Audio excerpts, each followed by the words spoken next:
Welcome to the Northwest Sports Fanatics YouTube channel. I am your host, Orion. I got a great show for you here today with the Seattle Mariners versus the Chicago White Sox. First pitch is going to be here in roughly 5 minutes, so let's cue up the music, take a look at the thumb, and let's get into the starting lineups. Happy Saturday, everyone.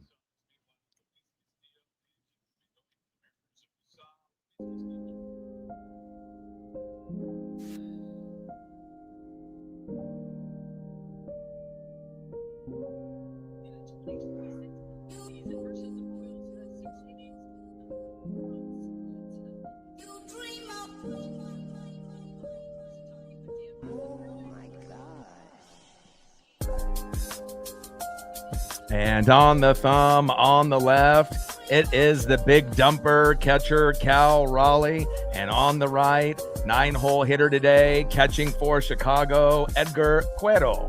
Now let's get into the starting lineups here first for the visiting Seattle Mariners.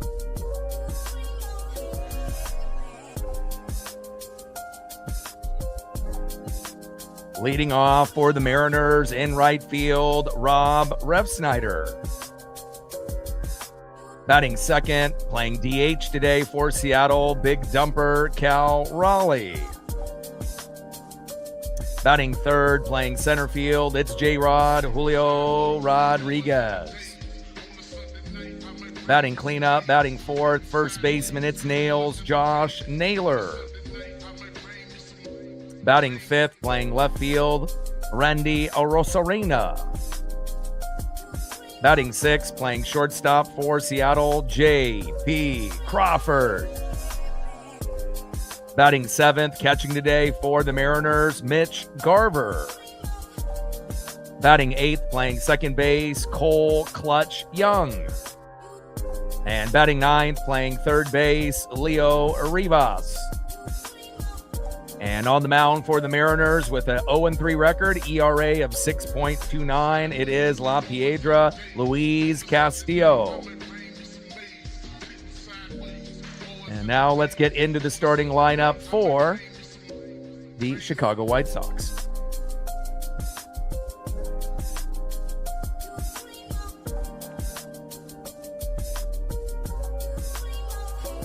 Leading off for the White Sox in left field, Sam Antonacci. Batting second, playing first base, Munetaka Murakami. Batting third, playing third base, the former Dodger Miguel Vargas. Batting cleanup, batting fourth, shortstop, Colson Montgomery. Batting fifth, playing second base, Chase Mydroth. Batting sixth, playing right field, the former Seattle Mariner, Jared Kelenic. Batting seventh, playing center field, Tristan Peters. Batting eighth, DHing today for Chicago, Randall Grichuk. And batting ninth, catching today for the White Sox, Edgar Cueto. And on the mound for Chicago with a 1-1 record, an ERA of 5.70, it is Anthony Kay.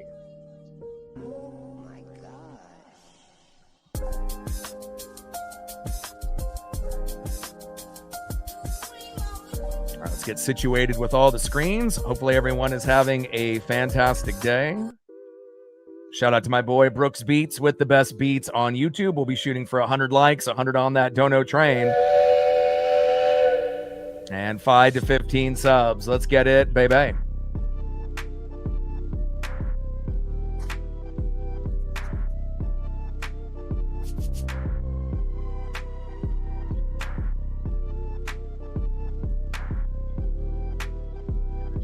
All right, the sun is out again. Obviously, they're in Chicago, which is great. You know, usually when we have rain delays, when we end up going into the Midwest, you know, sometimes it can be a nightmare. But, you know, back-to-back days with some great sun there at Rate Field. And again, you know, we had an offensive explosion, even though the pitching went a little sideways for both starters, including Emerson Hancock. We know that Luis Castillo obviously is our worst starter, you know, out of the five. Bryce Miller is right around the corner, and they may end up going with a 6-man rotation unless they decide to put Castillo in the pen after tonight, depending on what happens. But again, at some point, you have to assume, you know, Luis is going to have somewhat of a good game, and I'm really hoping it ends up being here today. He's been giving up, about 6 runs a game. So if he can give up 3 or less, and we can end up scoring, 5 to 10 runs, again, it should give us a good chance to compete late, even with some of the, bullpen woes. And again, we had a great performance yesterday. Luke Raley, grand salami, 3-run blast, 7 RBIs. Josh Naylor goes from one of the worst hitting players to one of the hottest players in baseball within a few weeks. And then Julio Rodriguez continues to stay hot with a home run last night as well, even though he had a little bit of a fielding error. Didn't get charged with the error, but misjudged a ball and ended up having 3 come home, and we can't have that here tonight. M-Power in the building, what's good? Drew in the building, what's good? Marine Bean in the building, what's good? And we have our kind of pro-righty lineup in here today. And again, with no Brendan Donovan, and again, I would, rather see, Donnie and Luke Raley in no matter what, even if against lefties. But, this is the strategy Dan Wilson's going for. First pitch from K to Ref Snyder, takes a strike looking low and away. 0-1 count. 4-seam fastball, 94 miles an hour there by K. 0-1 pitch, big swing and a miss. No balls and 2 strikes to Rob Ref Snyder. Top of the first inning, 0-0 here early between the White Sox and the Mariners.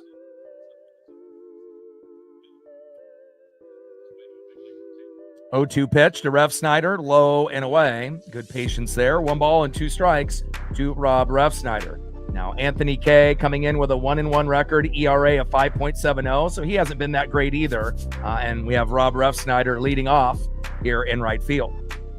1-2 pitch, check swing, and down he goes. And again, if you're going to get at bats like that, I would rather have Brendan Donovan up there rather than Rob Ref Snyder, but it is what it is. Maybe we'll end up seeing, Donnie and Luke Raley later in the game once they transition into a righty pitcher, but again, they're trying to give as much playing time, to each side as even as they possibly can be.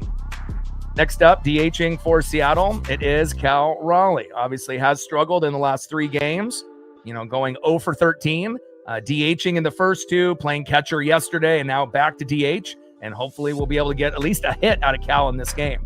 First pitch takes a strike looking with a sweeper, 82 miles an hour right down the middle, 0-1 count. 0-1 pitch, laser towards third base, and foul. 4-seam fastball, 95 miles an hour there by Anthony K. Daniel in the building, what's good? And obviously we got Logan Gilbert tomorrow, and it's rumored that Bryce Miller is going to start next week. So if that's the case, they may end up doing a 6-man rotation unless they send down Castillo in the pen, but we will see.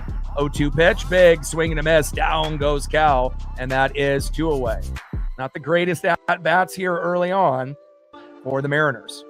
K is wheeling and dealing. Next up, center fielder Julio Rodriguez. Let's go, J-Rod.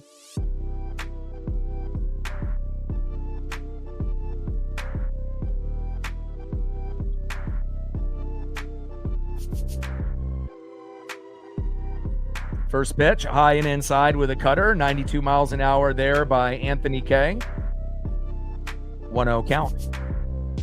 K on the mound, Julio in the box. 1-0 pitch, and a dribbler right up the middle, and Julio continues to stay hot. And again, I love the way that Julio and Josh Naylor have been playing as of late. And again, we know Luke Raley, is a streaky player. Early in the year was leading with hits. And obviously RBIs and home runs and whatnot. And again, kind of goes through those, peaks and valleys, but definitely was one of the heroes last night. And I just like the consistency that I'm seeing out of Naylor and Julio as of late. Great job by Julio with a base knock right up the middle. Next up is first baseman Josh Naylor. First pitch in there to Naylor for a strike, 0-1 count. No Raley because we got a lefty on the mound. No Brendan Donovan in this particular matchup as well. So We will see. This is typically how the Mariners do it, just like every other team. When they have a lefty pitcher, we go with a pro-righty lineup, which isn't as strong. It's definitely our weakness is lefties when we have the righties in because they're not as good. So typically when we start off a game, most of the time we have Brendan Donovan, but for this game, for whatever reason, we don't. And obviously no Luke Raley and no Dominic Canzone, but we might see them later in the matchup. 0-1 pitch is low and away. 1 ball and 1 strike to Josh Naylor. 1-1 pitch, inside, sinker, 96 miles an hour, 2 balls and 1 strike to Josh Naylor. Let's go, Josh.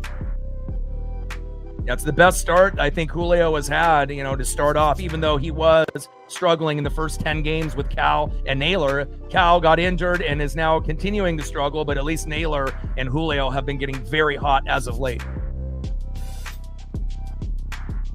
11 hits this month, leads the team. Josh Naylor, Julio trying to steal a bag, and out. Golly, Julio. Great throw there by Edgar Cueto, and down goes Julio, and that is out number 3. And again, if we're going to win a game, with a weaker lineup, the last thing that we need is to get thrown out, going from first to second. And unfortunately, Julio gets thrown out by a beautiful throw there by Edgar Cueto, and that is out number 3. Now let's see who's up next here for the White Sox.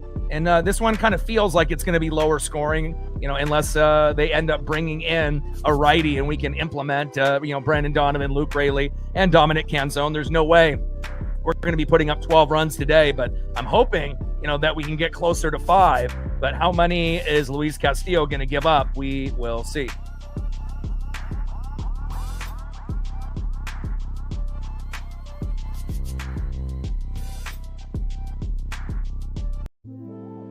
Shout out to my boy Brooks Beats with the best beats on YouTube.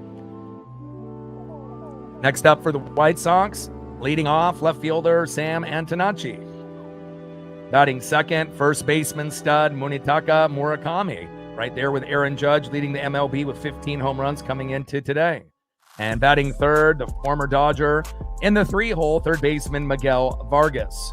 And on the mound for the Mariners with a 0-3 record, an ERA of 6.29, it is La Piedra Luis Castillo. And again, we can't have him give up 6 runs. Obviously, if he does that, the chance of winning this game is probably slim to none, unless we can end up getting a righty in there and we can start putting in, our better lefty batters. But hopefully Castillo, I don't expect him to get, 7 to 10 Ks, but if he can get 4 to 6 and give up 3 runs or less, that should give us a chance, you would think, here today.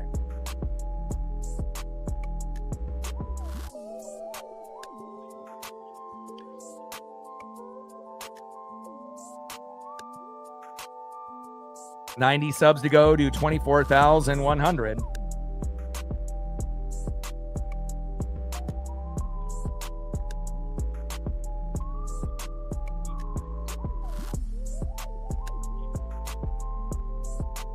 Josh Naylor leading all qualified MLB hitters since April 17th with a .394 average when he was bottom 2 in baseball at the beginning of the year. He's 26 for 66. That's crazy. And again, that's a big leap. And again, hopefully we'll be able to get Cal Raleigh and a few of these other players, up to speed as well. First pitch from Castillo to Antonacci, takes a strike looking high and away. 4-seam fastball, 93 miles an hour, 0-1 count.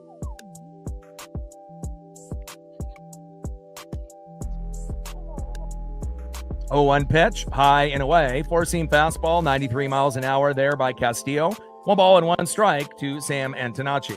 I don't mind being aggressive either, but it's got to be kind of timed, at the, right place and the right time to be able to take a chance, and it definitely feels like it is going to be lower scoring. So getting a guy at second base and scoring position is going to be critical in this game, but again, a lot of people have said that they think Julio has lost a little bit of a step from last year, and it kind of does look like he's lost a little bit of a step. He has been working with a lot of the trainers, pre-game to try to regain some of that speed, but hopefully he'll be able to steal a bag later in the game and make up for that, first play blunder. But it was a good throw by Cueto. 1-2 pitch, popped up by Antonacci into left field and out of play.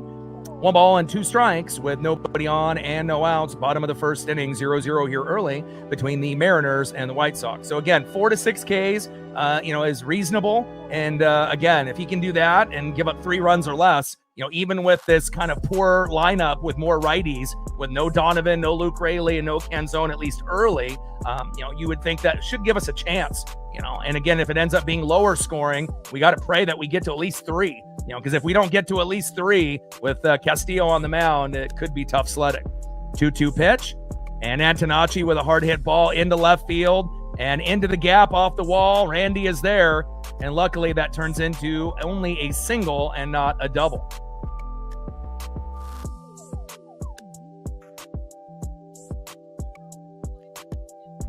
Nice base knock there by Sam Antonacci. Next up is Munetaka Murakami.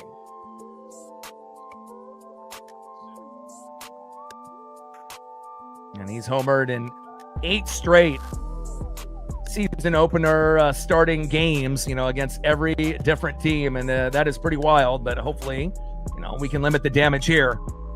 Big jump there from Antonacci, and he is safe. That's what we were hoping for Julio in the previous top of the inning.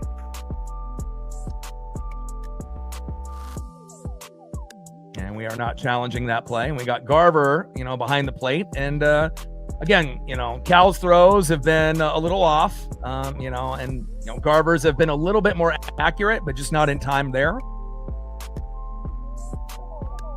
1-0 pitch from Castillo to Murakami. Big swing and a miss. Slider 85 miles an hour.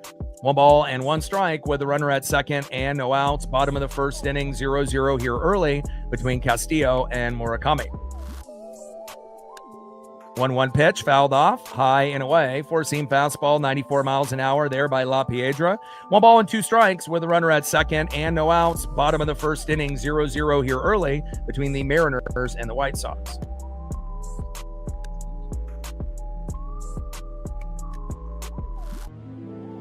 One-two pitch, low and away. Slider 84 miles an hour by Luis Castillo. 2 balls and 2 strikes to Murakami.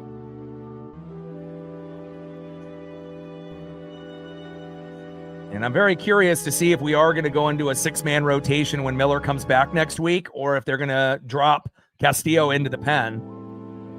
2-2 pitch, and Murakami pops it up a mile, but it should stay in play. Shallow left field. Rob Refsnyder is there. And Antonacci tags up and makes it to third base as it goes off the dugout there. And now we have a runner 90 feet away with 1 out.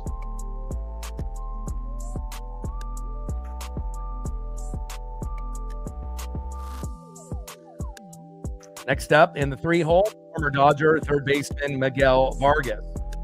Come on, Castillo, you've been absolutely terrible this year. Again, we can't get down by, a buttload of runs early.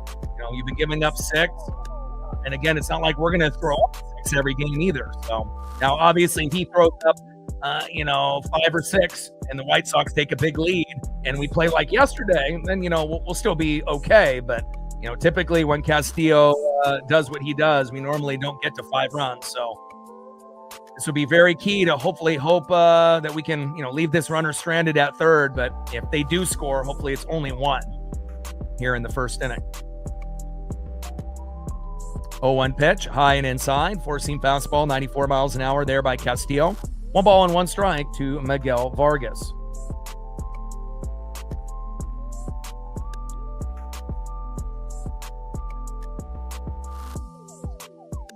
One pitch. Big swing and a miss. 4-seam fastball, 95 miles an hour there by Luis Castillo. 1 ball and 2 strikes with a runner at third and 1 out. Castillo on the mound, Vargas in the box.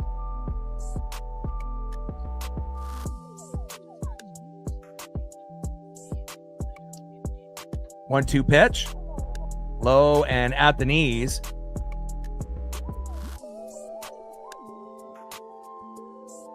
Two balls and 2 strikes to Miguel Vargas.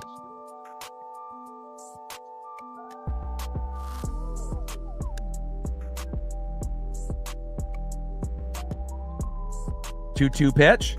Big swing and a miss. There we go.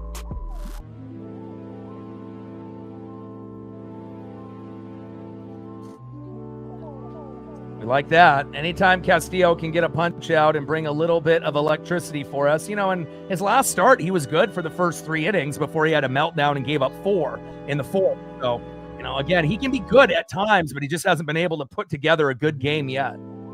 And also get the run support on the other side as well. Next up is Colson Montgomery.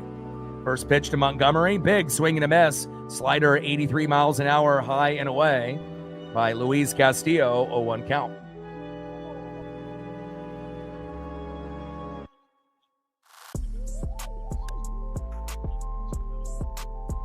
Sean in the building. What's good, brother?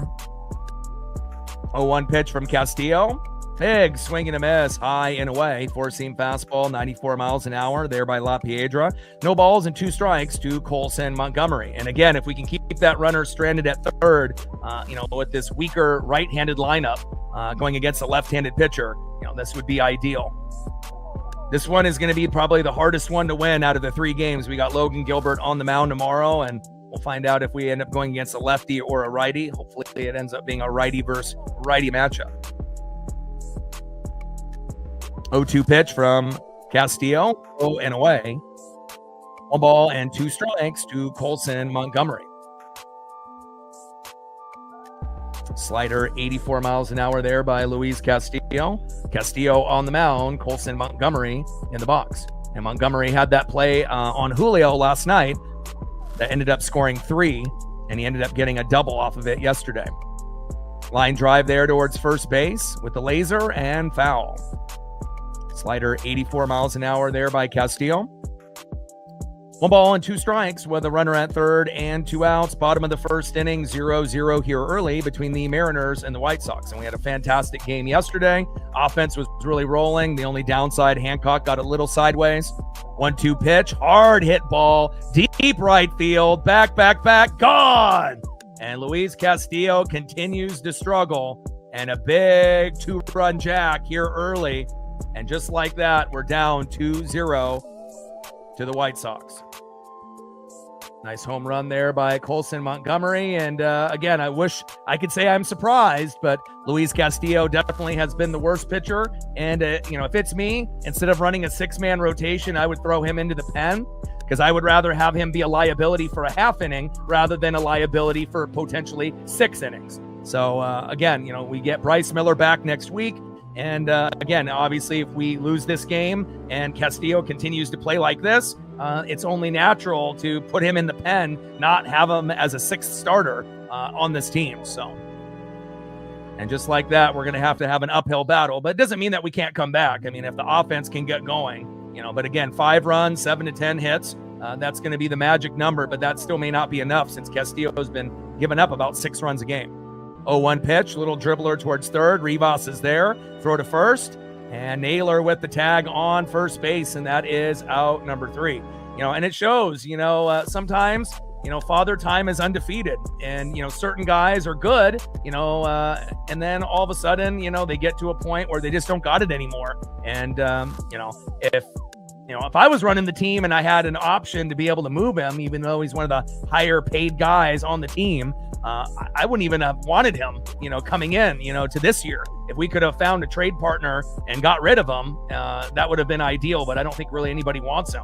And then especially seeing what he's doing this year, nobody wants him, especially when you're potentially going to be 0-4 and your ERA is climbing every day as we speak. All right, end of the first inning. We're in a little bit of a hole. And, you know, that's not anything that we haven't come back from before. But again, this will be a tough one to win here with Castillo on the mound, if we're being real. All right, end of the first inning, 2-0 White Sox with a Colson Montgomery 2-run blast on Luis Castillo. Nothing new there. Let's see who's up next here for the Mariners as we go to the top of the second. Next up for the Mariners, cleanup hitter, first baseman Josh Naylor. And like I mentioned earlier, Naylor is leading all qualified MLB hitters since April 17th with a .394 batting average, when he ends up being, you know, second worst batter, you know, out of anybody in MLB, you know, prior to that. So again, he's really come a long ways. And again, I really like what he and Julio have been doing as of late. Batting second in the 5-hole, left fielder Randy Arozarena. Very consistent hitter for us as well. And batting third in the 6-hole, shortstop J.P. Crawford. Tridents up. Let's go M's.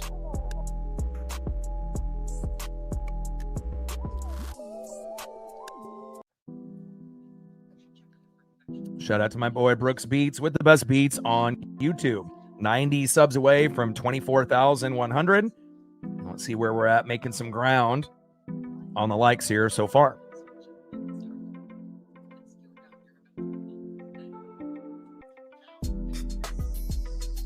All right, we're at 42 likes, 58 to 100.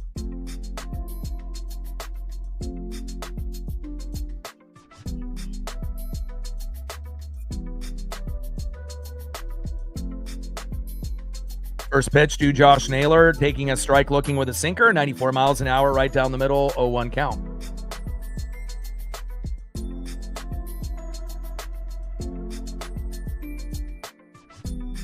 Oh-1 pitch, low and away, sweeper, 82 miles an hour by Anthony K. 1 ball and 1 strike to Josh Naylor. It's crazy how you can be, second worst in baseball and then be the best hitter, in a matter of a few weeks, but that's what Naylor has done. Naylor shows bunt, pulls back at the last minute, but takes a strike looking right down the middle. 1 ball and 2 strikes to Josh Naylor.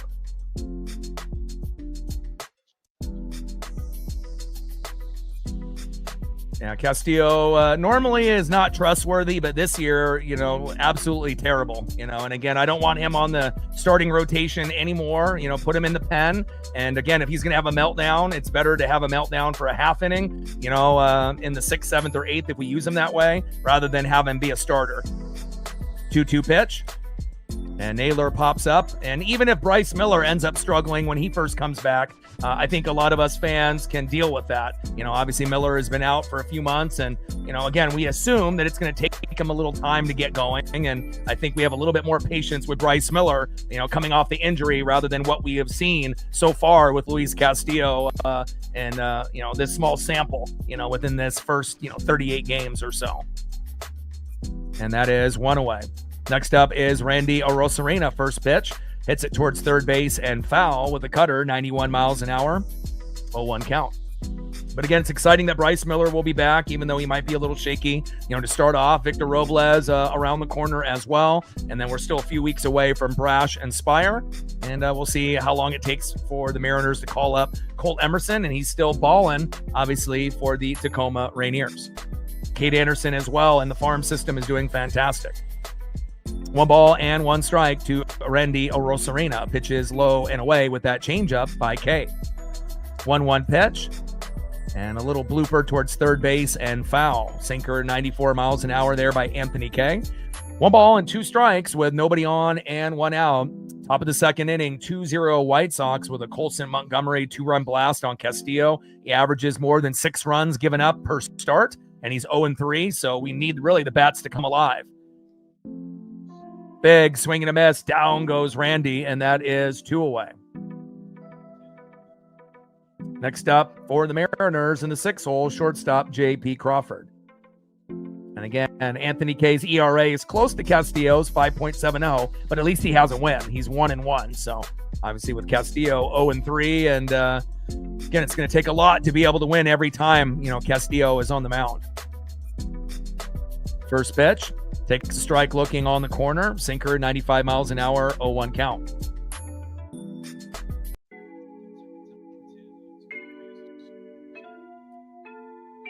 Oh-1 pitch. Takes a strike looking high and away. Sweeper, 83 miles an hour. No balls and 2 strikes to J.P. Crawford.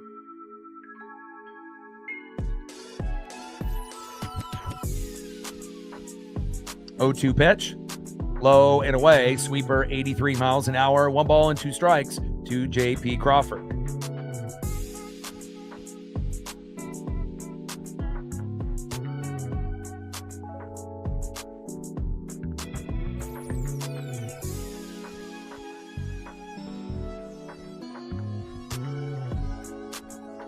Two-two pitch, popped up, shallow left field. Oh my God, what a catch! Sam Antonacci with a diving grab. I hope I can see Randy, show some effort like that, and laying out for one. But a great job there by Sam Antonacci, and that is out number 3. Let's go to the bottom of the second inning and see who's up next here for the White Sox.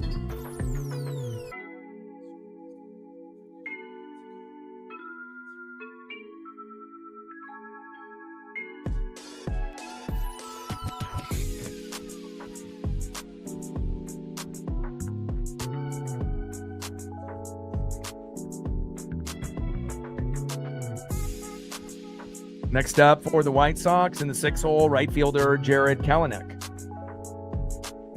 Batting second in the 7th hole, center fielder Tristan Peters. And batting third in the 8th hole, DHing for Chicago, Randall Grichuk.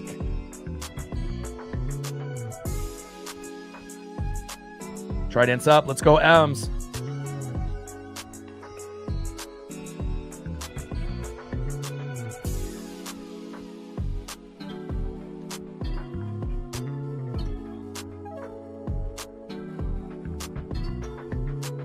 Subs away from 24,100. Let's see where we're making some ground here on the likes as well. All right, we're at 45 likes. 55 to 100.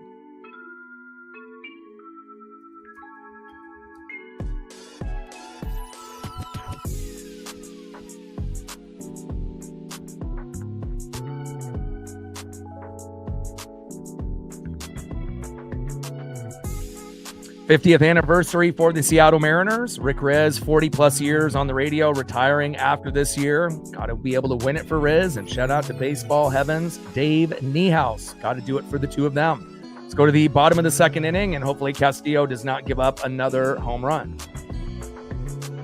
Bottom of the second inning, 2-0 Chicago. Mike in the building, what's good? And it felt like kind of last year, every other start, was at least halfway decent for Castillo. But, it just feels like he's been progressively getting worse and worse and not getting the run support on top of that. So, tough to win, when you don't really have a good batting lineup and, the pitcher's averaging over 6 runs a game. So it's really going to take a lot and some for a win today. First pitch to Jarred Kelenic, gets a big swing and a miss, 0-1 count. 0-1 pitch, low and at the knees with the changeup. Missing by Castillo by a few inches there. 1 ball and 1 strike to the former Mariner and Brave, Jarred Kelenic. 1-1 pitch, little dribbler towards the Mariners dugout towards first, and foul.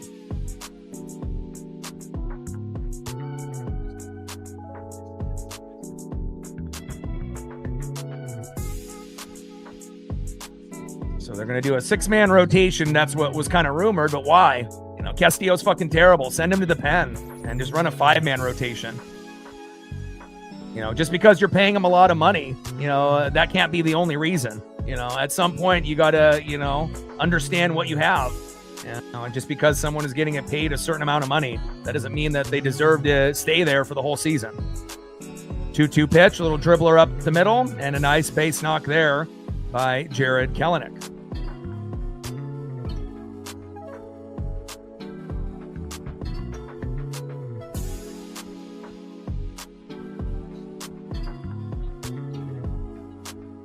Next up in the 7th hole, center fielder Tristan Peters.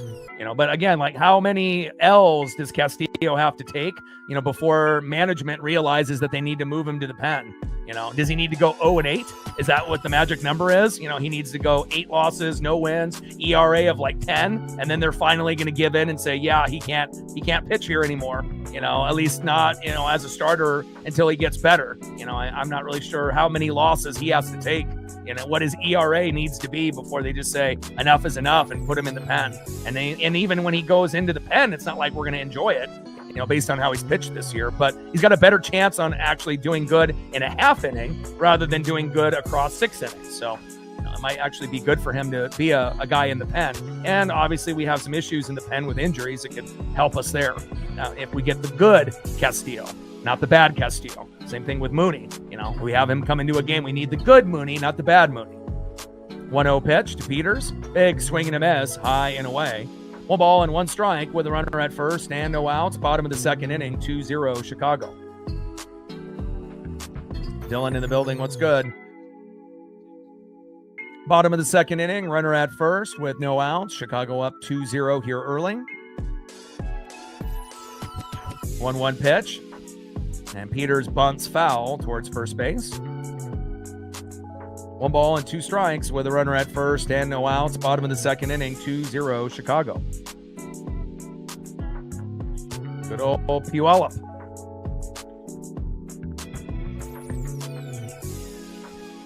Trident's up. Let's go M's.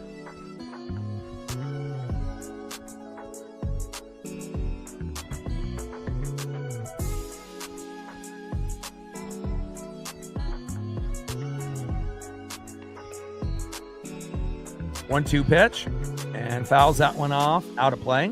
Four-seam fastball, 92 miles an hour there by Luis Castillo. 1 ball and 2 strikes with a runner at first and no outs. Bottom of the second inning, 2-0 Chicago. Colson Montgomery with a 2-run blast to right field, 367 feet, with Sam Antonacci on board, and that's where we sit at the moment.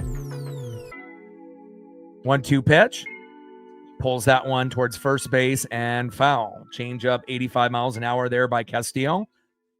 1 ball and 2 strikes to Tristan Peters.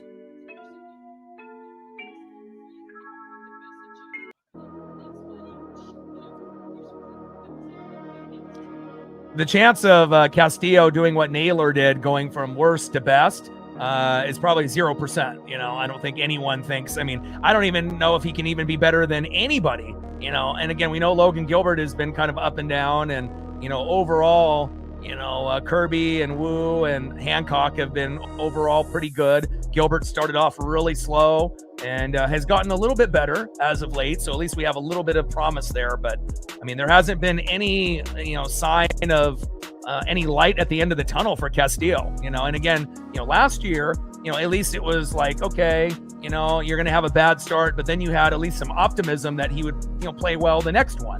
But this year, it just feels like it's one bad start after another, after another, after another. 1-2 pitch popped up and out of play. 1 ball and 2 strikes to Tristan Peters. And if you actually look at his analytics and his stats, every year since we got him in 2022 from the Reds, they've been going on a downward trend. It's not like he's been getting better. He's just been getting worse, due to age and obviously just with his stuff. So, but if the Mariners are going to, be somewhat of a decent team, I don't want him in that starting lineup anymore. Hell, I think Cade Anderson could pitch better than him right now. And, he's in the farm system. And that says a lot, thinking that a guy in the farm that has no experience, even though he came off winning a natty, and has been pitching really well in the farm. But we do know that, obviously, single A, high A, double A, triple A is completely different than the big leagues. You could be awesome in the farm and come up to the big leagues and get fucking rocked. But, I trust Cade Anderson more than, based on what I've seen footage-wise, than I do with Luis Castillo this year, even right now. And I wouldn't say that if I didn't really believe it. So,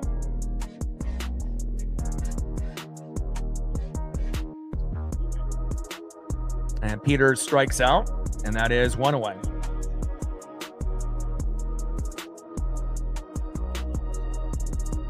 Line drive to Leo, throw to first, and that is 2 away. Grichuk with the line drive to Leo. And I was a little disappointed when I saw the lineup, seeing Leo was in again. I want, Donnie to play as much as possible and whatnot. But, I'm not really sure if they're, necessarily trying to sabotage Luis and whatnot. But, yeah, if we could get rid of him, and we are paying him, one of the highest dollar amount contracts, I believe, based off the pitchers. But, I don't know if anyone would really want to pick a player like him up. But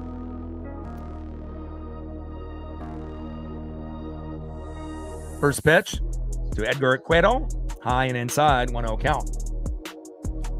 Lauren in the building, what's good? 1-0 pitch, high and away. 1 ball and 1 strike from Castillo to Cueto.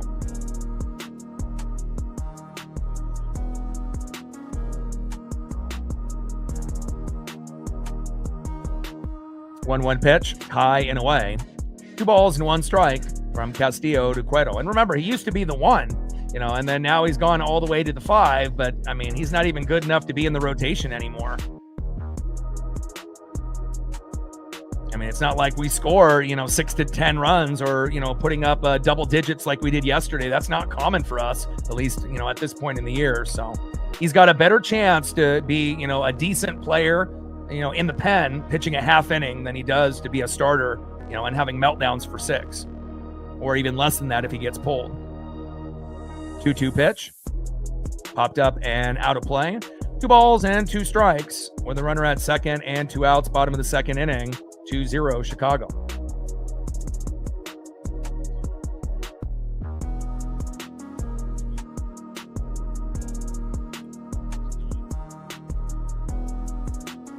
Well, do you watch every single game from beginning to end? And that's the difference. Some people are watching some of the games, and a lot of us are watching every game, every pitch, every out, every fuck up and every mistake. So, there's going to be people that like him, maybe like yourself, but, he's just not good enough to be a starter on this rotation anymore. That's just how it is. Sometimes Father Time is undefeated, and, sometimes you get to a point when you get a little bit older and you just don't got it anymore. End of the second inning, 2-0 White Sox. I mean, unless you like having a pitcher that's got no wins, giving up 6 runs, ERA, and it keeps climbing every game. What do we need to do? Does he need to be 0-8 with an ERA of 10, and then finally people will give up on him? Well, we will see. Let's go to the top of the third inning and see who's up next here for the Mariners. Next up for Seattle in the 7-hole, catcher Mitch Garver. Batting second in the 8-hole, second baseman Cole Clutch Young. And batting third in the 9-hole, third baseman Leo Arribas. And on the mound with a 1-1 record, ERA of 5.70 coming into the game, Anthony Kay.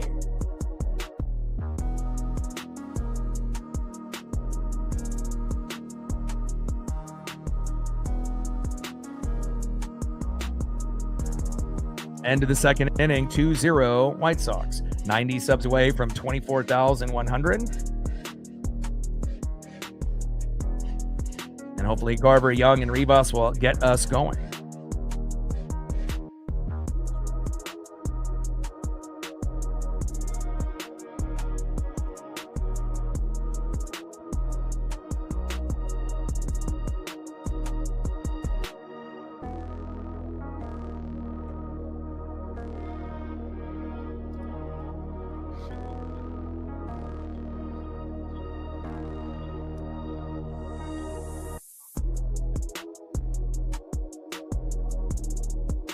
Unfortunately, I don't know if anyone would really want him, even if we got extreme and did something like that, which I know they won't, more than likely. And we have problems in the pen with injuries, so at least we could have him, try to get, 3 batters out in a half inning. That might be more of his speed at this point since he's struggling. But again, we do have Bryce Miller coming back in a couple days. Cade Anderson is getting better and better on every start, so it's not like, we don't have those guys. It's like we have, other options. It's not like we don't have other options and we are stuck with them, but we'll see. Hopefully he gets better, but I'm optimistic, but we'll see. 0-1 pitch, takes another strike, looking low and away. No balls and 2 strikes to Mitch Garver.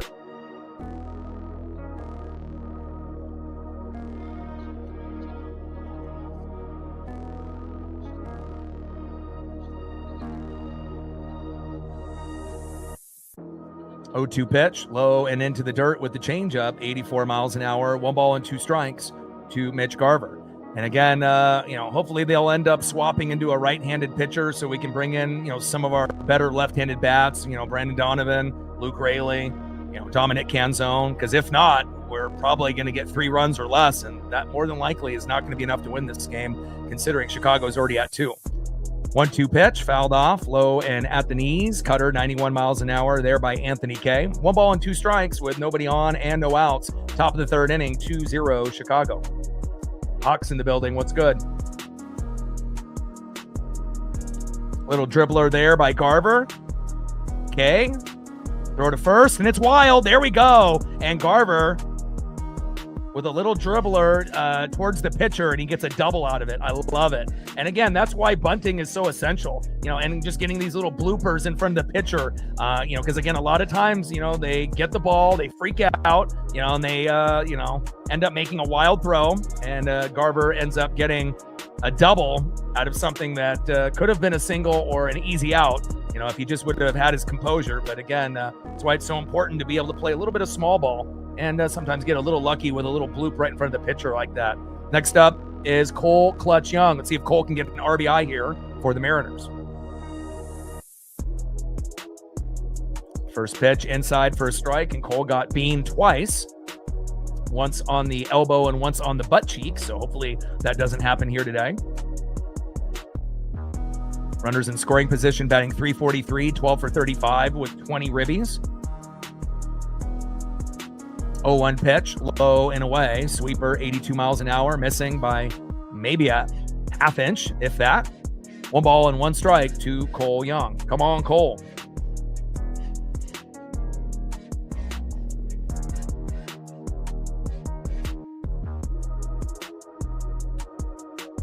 One pitch, low and away. 1 ball and 2 strikes from K to Young.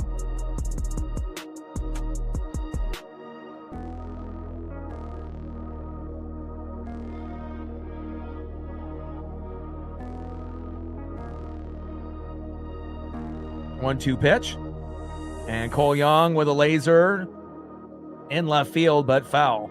But again, after this season, Castillo and JP more than likely, I would assume, will not be on the team. And obviously that'll open the door, for other individuals like Bryce and Cade Anderson, as well as Colt Emerson playing shortstop right next to Cole Young. So, we just got to, deal with who we have for the time being and hope guys that we have can get better. And if not, then obviously next year moving forward, the team is going to look a lot better, top to bottom talent wise. And again, we've had some good moments with JP and some good moments with Castillo, but, based on what we have waiting in the wings, it's going to be much better next year with Colt Emerson and then Cade Anderson and Bryce Miller, going for one of those spots, obviously, and not having any liabilities on the team. 1-2 pitch, low and away. 2 balls and 2 strikes to Cole Young. Let him know, Hawks. Trident's up. Let's go M's. But I don't really get too nervous when we get down, even by a bunch. I know there's going to be certain games that are going to be, easier to come back than others. And also depending on who we have available, pitching and in the pen. And again, what we did yesterday is fantastic. But a lot of times, after a big explosion, we usually, I don't want to say we shit the bed every time we have a big game, but, a lot of times we don't really, bring it that next game after. But again, it also depends who's pitching that next game as well. And obviously Castillo from Hancock is completely different. Next up is Leo Rivas. Down goes Cole Young. Let's see if Leo can do something here. Top of the 3rd inning with a runner at second and 1 out. 2-0 Chicago. Rivas only batting .143. Again, as far as a defender, decent at third. But as far as a hitter, he's a AAA player. It's just, but again, you got to play who you have at the moment. And, this is what they are deciding to do, which is a little surprising that they didn't have Donnie lead off again. 0-1 pitch, low and at the knees. 1 ball and 1 strike to Leo Rivas. Like for me, if Dominic Canzone doesn't play when we have a left-handed pitcher, fine. But if it's me, managing, I would rather have Brandon Donovan and Luke Raley play every game. No disrespect to Connor Joe or Rob Refsnyder, or any guy like that, but I would rather have those guys, play. And if they end up going 0 for 4, fine, I can live with that. But it gives you the best player, offensively and defensively to get the job done. And again, with the production that we typically get out of Raley, as well as Brandon Donovan, I'd rather roll the dice and go with the better player rather than bring in the righty and have the same thing happen. So But every once in a while, Ref Snyder and Joe and some of the lower guys do, make a big play for us. But as far as consistency, not as consistent as Luke or Brendan Donovan when they're healthy. Pitch is low and at the knees. 2 balls and 2 strikes to Leo Rivas.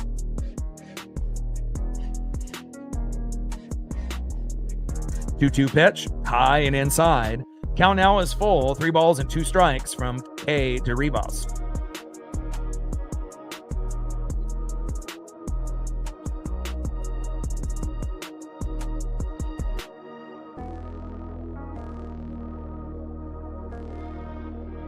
Three-two pitch, and that is low and away, and a good at-bat there for Leo Rivas, not swinging at a pitch low and away, and he'll take the walk.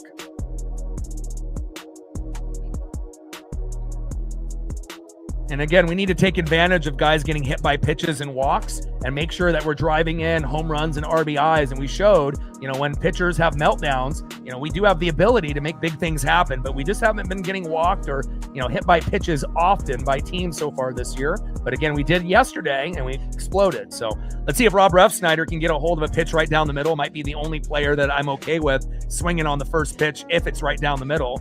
But let's see how patient Rob will be at this at-bat. First pitch, low and at the knees. Good decision there to take that pitch. Sweeper, 82 miles an hour by Anthony K. 1-0 count. And we got runners at first and second with 1 out. This is the best position that we've been in to, threaten to score early, down 2-0, and hopefully we can put up at least 1 on the board. 1-0 pitch, little dribbler towards third.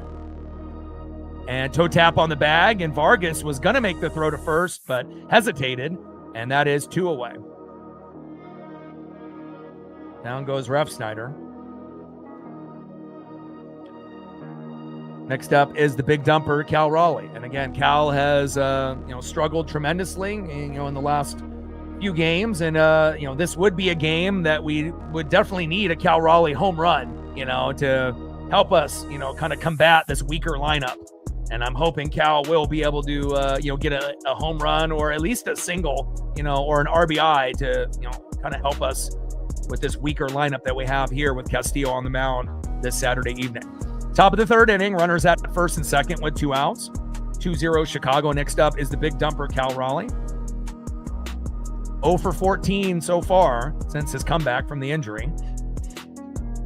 Little dribbler towards third base and foul. 0 for 4 twice at DH.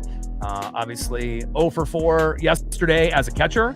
And then 0 for 1 so far today. So something's got to give, right? I mean, if Josh Naylor can go from the second worst hitter in baseball to being the hottest hitter, since the second week of April, around April 19th, and being like one of the best hitters in baseball. I'm not saying Cal can be Naylor, but hopefully we can get him to adjust some of his swings as he fouls that one off. And again, instead of going for a home run swing every pitch, maybe adjust and go for home run swings half of the time, and then the other half go for like a single double kind of swing, and eventually the home runs will naturally come instead of just pressing for those moonshots every single pitch.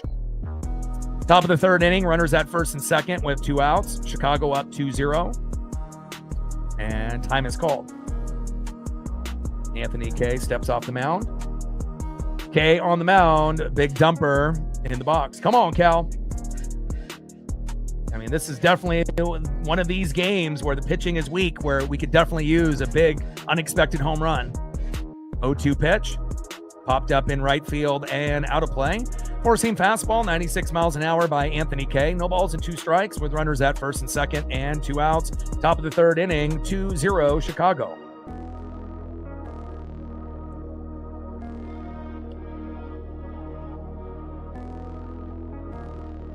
And obviously he's still not right from the injury. Timing is still off. 0-2 pitch, little dribbler towards third base and foul.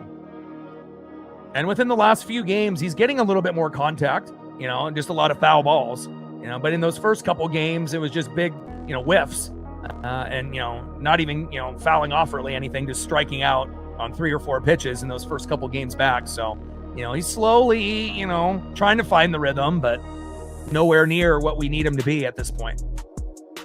Come on, Cal.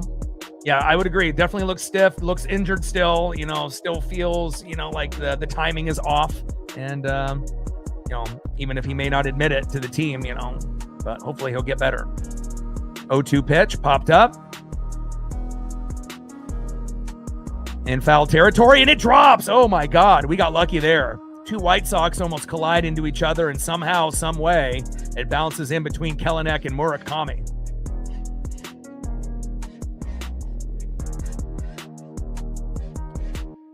Now, if Murakami ended up not going for that ball and Kelenic had a free path, he probably would have made that, grab there in right field. But at least we have one more potential swing or opportunity here from Cal.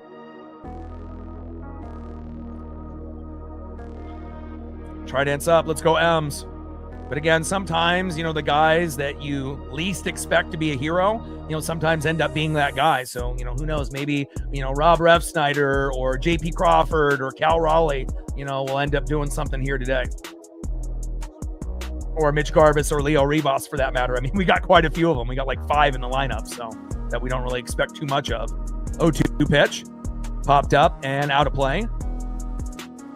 You got Refsnyder, you got JP, you got Garver and Ribas that and Cal, obviously you don't really know, but Julio, Naylor, Randy, and Cole Young, we feel pretty confident in those guys. They're not going to get a hit every at-bat, but 5 guys out of 9 that you're a little worried about when we have a lefty pitcher, that definitely makes for, less opportunities, less home runs, less ribbies, unless the pitcher on the other side has a meltdown. 0-2 pitch, low and into the dirt. Change up 87 miles an hour. 1 ball and 2 strikes with runners at first and second and 2 outs. Top of the third inning, 2-0 Chicago with a Colson Montgomery 2-run blast early in the game with Sam Antonacci on board.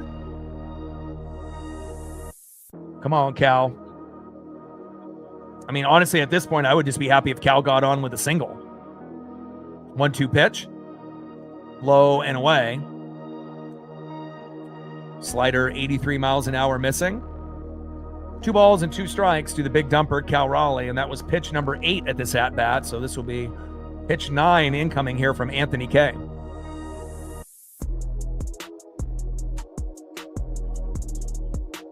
Two-two pitch. Cal with a little dribbler. Colson Montgomery with the fielder's choice there at second, and that is out number 3. Long at-bat there for Cal, but still the same result, out number 3. Let's go to the bottom of the third inning and see who's up next there for Chicago. Next up for the White Sox, 1-for-1 with a run, left fielder Sam Antonacci. Batting second, 0-for-1 first baseman Munetaka Murakami. And batting third, 0-for-1 with a K, third baseman Miguel Vargas. Trident's up. Let's go M's.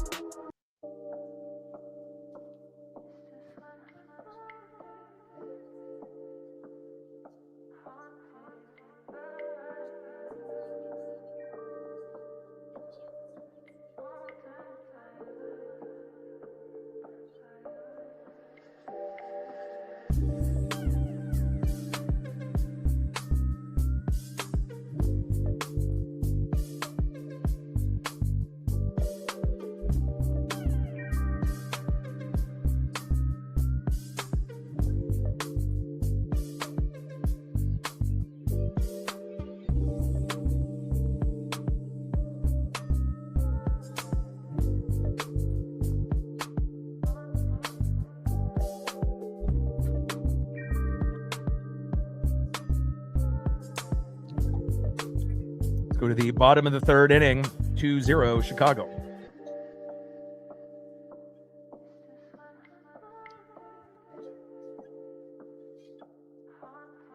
All right, we gained 2 subs since the last commercial break. Appreciate you. Shout out to all of the individuals that have subbed to the channel recently or from back in the day. Got great female viewership, great global viewership. And shout out to every individual that has liked, sub, donated, commented, shared. Appreciate you. Fielder's choice on that last play. And, since the 2-run blast, Castillo, at times still looks a little shaky, 0-3 record, ERA of 6.29. But again, if he can give up 3 or less that should give us a chance in a game where it feels like we're only probably going to score, 1 to 3 runs, unless, we can get a right-handed pitcher to come in and have a meltdown. And if that happens, then we might be able to put up, 4 to 6 runs. But again, if they, continue to go with, as I'm not sure how many lefties they have on their team, as well as in the bullpen, but I would like to have a chance to try to get something going here for Castillo with a weaker lineup, of course. 0-1 pitch, low and away. Change up 85 miles an hour there by Castillo. 1 ball and 1 strike to Sam Antonacci. 1-1 pitch, big swing and a miss, high and away. Nice 4-seam fastball there by Castillo, painting the corner. 1 ball and 2 strikes to Sam Antonacci. And I just want to be able to watch a game with Castillo pitching and actually feeling that we have a chance to win. And we know with baseball, it splits into 2 parts. Once the starters go out, it's a whole new ball game, with the bullpen. But considering we have our 1 and our 3, with Matt Brash and Gabe Spire injured, it definitely puts more pressure on Edward Bizardo, Alex Hoppe, Cooper Criswell, and some of these other Jose Ferrer. Andres Munoz as the closer hasn't really been that great for us. So, it's really important that we try to get to 5 runs, 7 to 10 hits. But again, that's easier said than done. Pitches low and at the knees. 2 balls and 2 strikes to Sam Antonacci. 2-2 pitch, fouled off. Out of play. 4-seam fastball, 94 miles an hour. But again, Bryce Miller will be back in a couple days. And it sounds like since we have a kind of a long stretch of games that they're going to run a 6-man rotation for at least a week or 2. And then depending on the evaluation of Castillo, I hope that they decide to throw him in the pen. We could use him there, and it would probably be better for him anyways. 2-2 pitch, and Antonacci gets hit there in the hip. It grazes him, and he goes to first. And again, once Bryce Miller gets up there, I'm not really expecting a whole lot, but hopefully when Bryce Miller comes back, he'll be better than Castillo. And honestly, I think he will be. Even though that he's still, in that rehab process, he's looked pretty good, on the Tacoma Rainiers matchups that I've watched and seen some highlights and whatnot. So,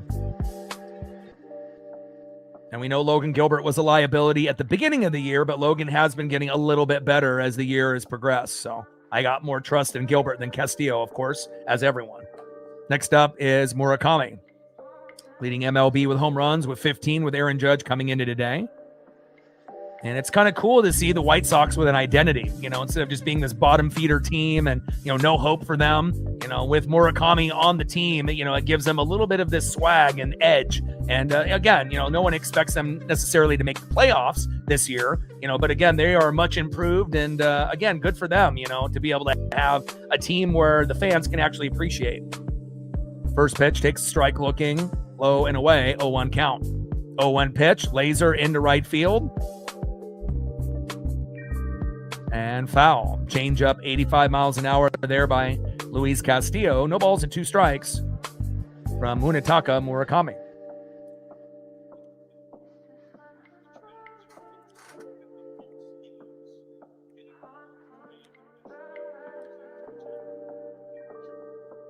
Oh-2 pitch to Murakami. Big swing and a miss. Nice job there by Luis Castillo.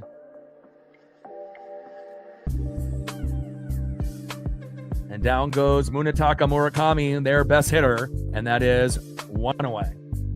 Next up is Miguel Vargas. And again, Vargas, when he got traded from the Dodgers, was hating his life here in Chicago, but now is starting to, be like that second guy behind Murakami, and I know he's enjoying baseball now. Hard hit ball, deep left field, back, gone! And I believe that's the 8th home run for Miguel Vargas. 2-run blast, and Luis Castillo's struggles continue, and now we're down 4-0, and nothing has changed. And again, he's giving up 6 runs a game, and he's just one more 2-run blast away from matching those numbers. And again, Murakami's been their best hitter, and Vargas has been their second best hitter. So I'm not surprised. I knew that Vargas was going to homer in this game or tomorrow, if not both. And again, certain guys, may think that they still got the stuff.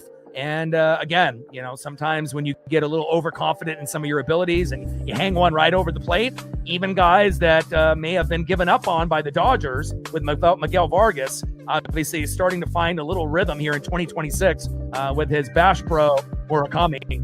Both of them have been good together, back to back. Next up is Colson Montgomery. First pitch is high and away, 1-0 count.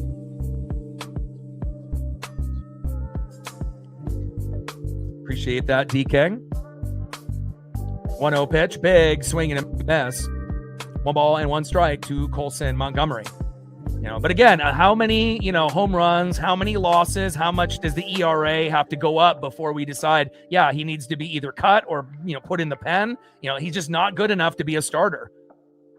We got Bryce Miller coming. And again, it's like, if we're going to run a 6-man rotation and we don't, even if we, end up having a strong lefty lineup, it still might not even be enough to, make up for Castillo's mistakes. Even if we have Donovan in and Luke Raley in and Dominic Canzone in and everyone is rolling, it still might not be enough, to get a win. So, I know it's a small sample that we've seen here within the first, 38, 39 games, about, a fifth of the way through the season. But at this point, I've seen enough. He's just, it doesn't look like he's going to get any better, and again, this is definitely the worst version of Castillo we've seen. And you can also tell it's getting to him mentally. So if physically you don't got it, and then mentally you're questioning yourself, it's going to be really tough to be able to recover from that. 1-2 pitch. And that's fouled off. 2 balls and 2 strikes to Colson Montgomery. Now, again, if we end up getting a righty pitcher, to come in, and we might be able to make a little bit of a comeback, but, it's like, I don't want to feel every time Castillo's on the mound, it's an automatic L, 2-2 pitch, popped up, and that's in center field. Julio is there, flips it to Randy, and that is out number 3. Or excuse me, out number 2. Got ahead of myself. Down goes Montgomery on the pop-up to Julio in the no-fly zone. We appreciate that. Next up in the 5-hole, second baseman Chase Mydroff.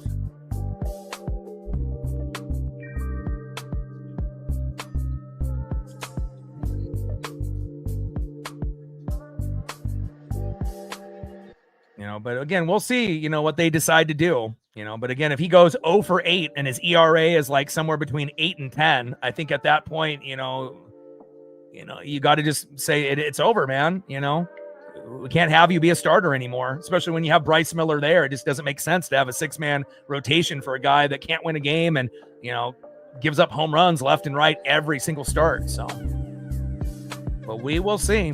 1-1 pitch, little dribbler towards third base and foul. And I have to be, very happy that Hancock has improved dramatically, and we do have Bryce Miller, in a few days. So that's exciting. And hopefully they'll make the right decision with Castillo. And then on top of that, we got Cade Anderson that we would assume that will get called up at some point in summer. We think that, obviously Colt Emerson will get called up first, probably in June, and then maybe in July or August, Cade will get called up. And, there's just no room for Castillo anymore as a starter. It is what it is, man. It's like you did pretty good early when we got you, but you've been progressively getting worse, and you're definitely a liability. 2-2 pitch, and that is strike 3 on the corner, and that is out number 3. Nice punch out there, but you gave up another 2-run blast, and that's kind of an MO for Luis. It's like we saw him in his last start where he was clean for 3 innings, but then gave up 4 runs in a single inning, and then in this game, you've given up 2-run jacks, 2 of them, and hard to come back when you're down with a kind of a weaker hitting lineup. But hopefully we'll be able to get a right-handed pitcher at some point. And as we know, as bad as it looks, all it takes is 1 or 2, bullpen guys or a starter and a bullpen pitcher to have a meltdown. And then you might be able to put up 1 to 4 runs, in a single half inning. But realistically, this one is going to be really tough to come back from. All right, let's go to the top of the 4th inning and see who's next up for the Mariners.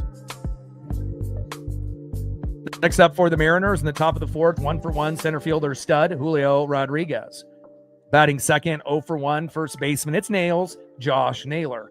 And batting third, 0 for 1 with a K, left fielder Randy Arozarena.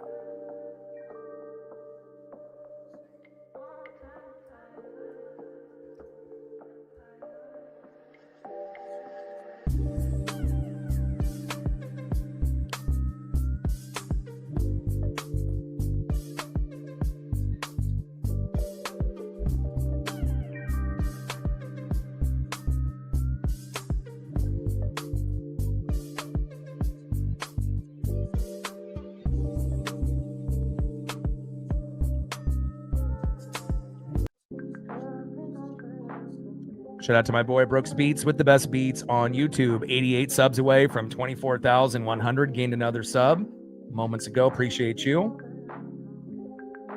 87 subs to go to 24,100.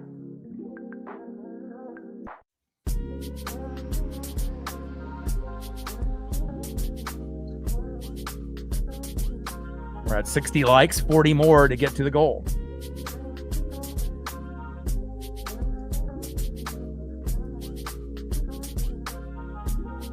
First pitch to Julio, little dribbler towards third base.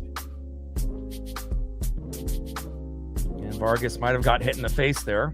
Hopefully he's okay. And that is foul. Cutter 90 miles an hour there by K. Yeah, and again, I don't think we've seen a pitcher, this bad for us in quite some time as far as starting pitcher.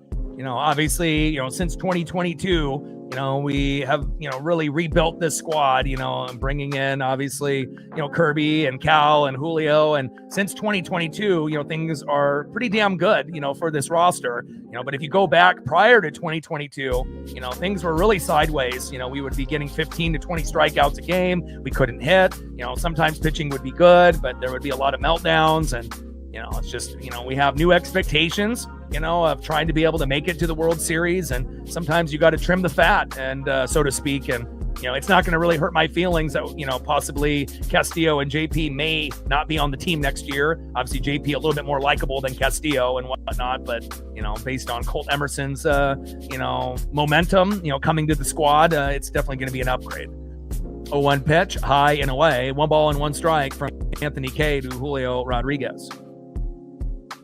Yeah, it's definitely going to be a miracle to come back, especially with how bad Castillo is on the mound.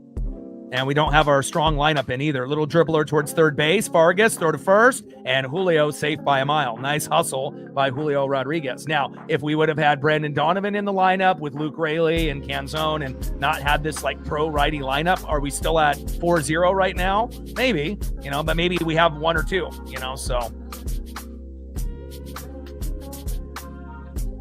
And a lot of times, if you watch the Mariners closely, once we end up exploding for, a big game, typically the next game we, usually don't. So, we put up 12 yesterday, and realistically, we're probably going to be putting up 0-3 today. That's at least what it feels like, unless they have a major meltdown, which you never know. It could happen. White Sox challenge.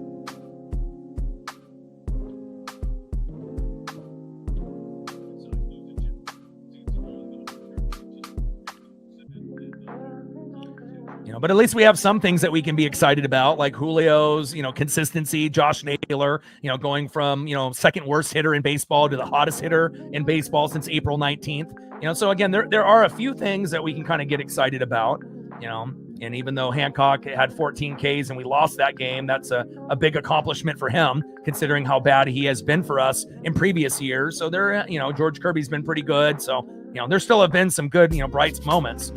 Double play. Tag on Julio, and that is 2 away. Naylor hits into the double play there. And again, sometimes when it rains, it pours, and that's just how it goes. Next up in the 5-hole, left fielder Randy Arozarena.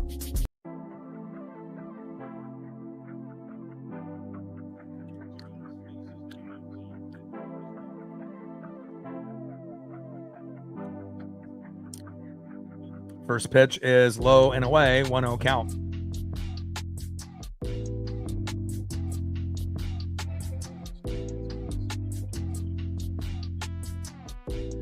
One 0 pitch. Big swing and a miss there by Randy. 1 ball and 1 strike to Randy Arozarena. Come on, Randy. But again, no matter how bad things look with this Mariner team, all it takes is one person, to get us like a 2-run jack. And then all of a sudden we're right back in it, and again, we've done it, a number of times. And a little dribbler up the middle that gets past the second baseman. I like it. And nice job by Randy. And again, not everyone, is going to be on the Julio, Naylor, Randy level, on as far as consistency. But again, sometimes, you just got to have that blind faith, even though it feels like 99.999% we're going to lose. I mean, there's no getting around that, especially with Castillo still on the mound. But again, you just never know, Next up is J.P. Crawford. Throw to first, and Randy is safe. Like, for example, if JP homers right here and it's 4-2, we're not going to feel so sorry about ourselves. The pity party kind of ends, The faster that we can get off this donut in the 0, we're going to feel like, okay, we played, bad with Castillo, but at least we're still in it, And we got 5 guys that, that haven't really been doing a whole lot consistently. Ref Snyder, Cal Raleigh, JP Crawford, Mitch Garver, and Leo Rivas. So hopefully one of those 5 could be an unexpected hero. And then obviously Julio, Naylor, Randy, and Cole Young, for the most part, we trust more times than not. 1-0 pitch. JP crushes that into left field and out of play. 1 ball and 1 strike to JP Crawford.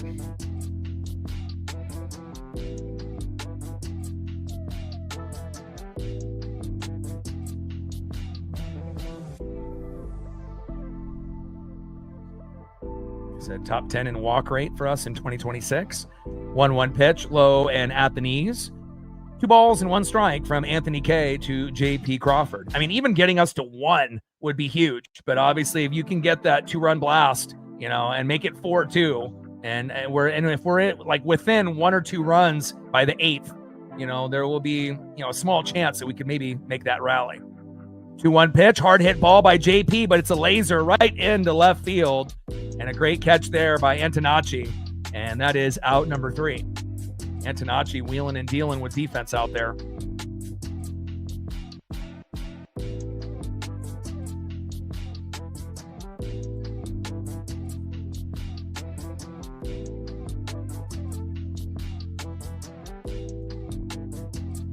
At this point, we just got to pray that we get a righty in the lineup so we can start bringing in Luke Raley, Dominic Canzone, and Brendan Donovan if they're available.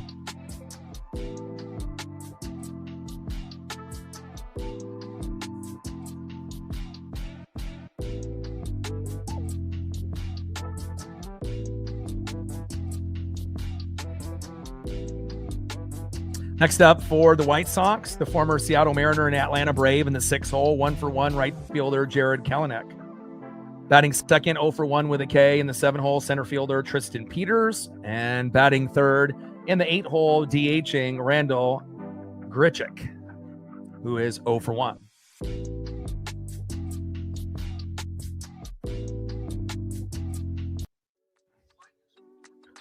Trident's up. Let's go, M's.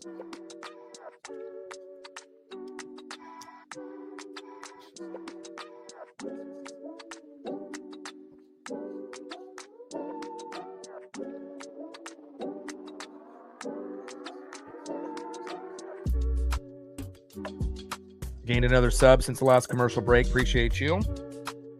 We've gotten our female viewership from 5% a couple years ago to about 20%, which is fantastic. Global viewership is up quite a bit, from all over Europe and South America, Mexico, Asia. So it's great to be able to have everyone watching all over the globe. And again, hopefully we'll be able to make some kind of rally.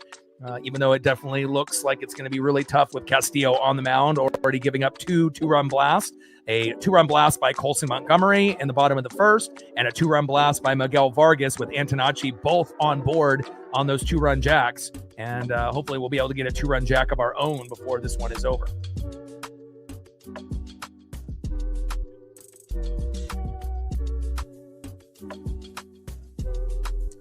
First pitch in there to Jared Kelenic is a ball, 1-0 count.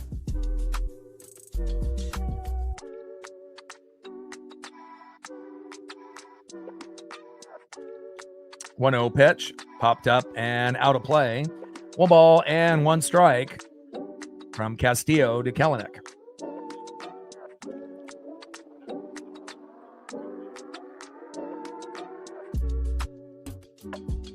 Well, you got to remember Castillo's ERA coming into the game was over 6, like Andres Munoz. And when you have one of your starters that's got an ERA above 6 and your closer that's got an ERA of 6 or higher, that doesn't really equal a recipe for, wins when those guys get in. So And again, even though some of the guys have gotten much better at hitting, lately, like Julio and Naylor, we need more consistency out of everyone.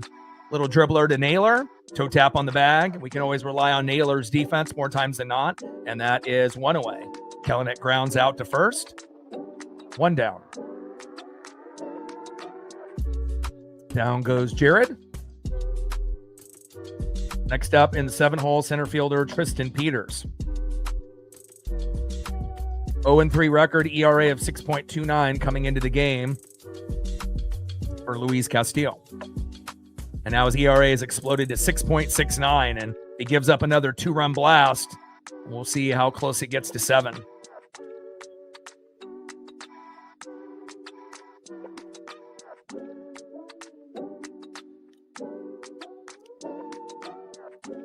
Little dribbler towards first base and foul.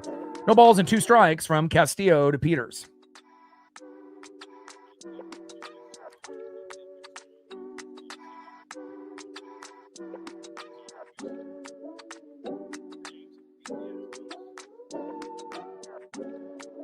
O2 pitch. Popped up and out of play. No balls and 2 strikes from Castillo to Peters.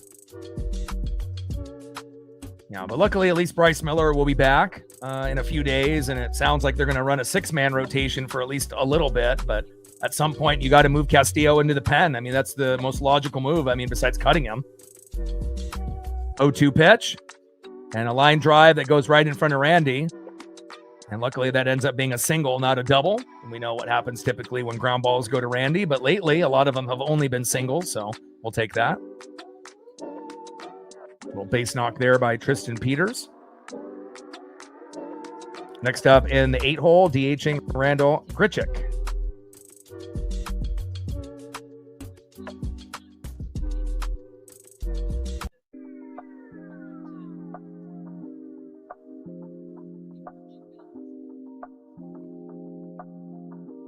First pitch is low and away. 1-0 count.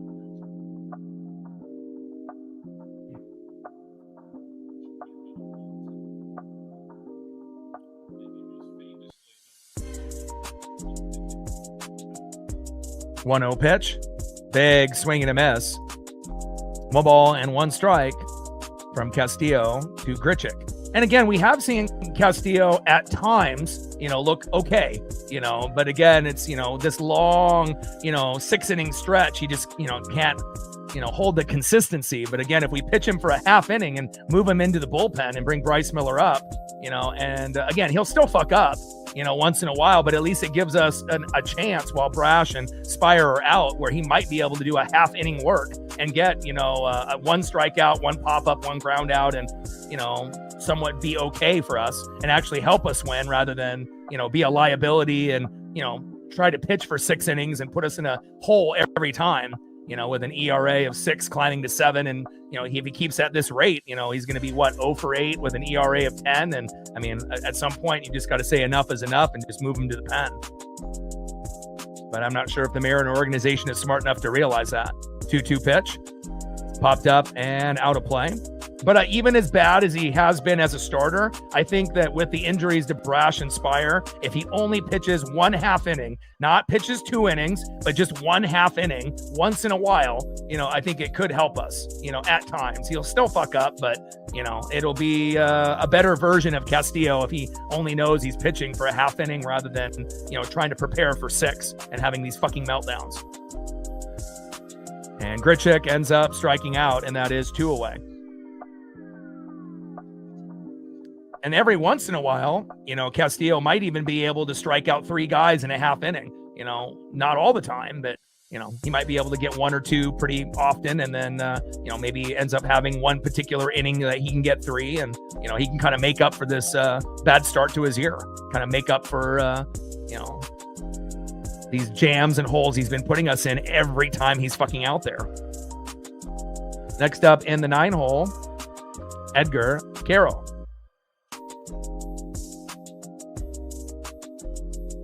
1-0 pitch to Carroll, high and away.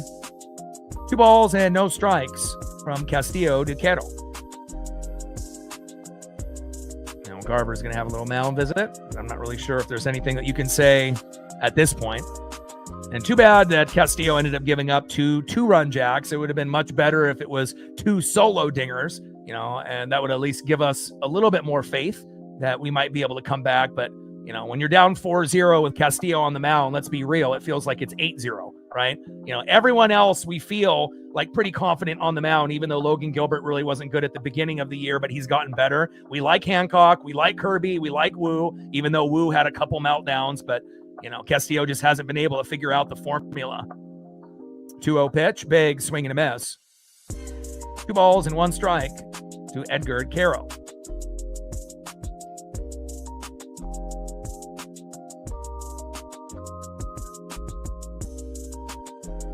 Two 2-1 pitch, big swing and a miss.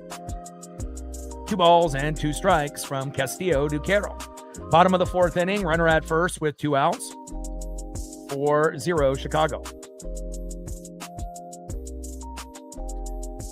I've been streaming on this channel for quite a few years, and what a play by Cole Young! Wow, and that's why he'll probably be an all-star this year. Unbelievable. Cole Young saves more runs and hits than any player on the Mariners defensively. He is incredible.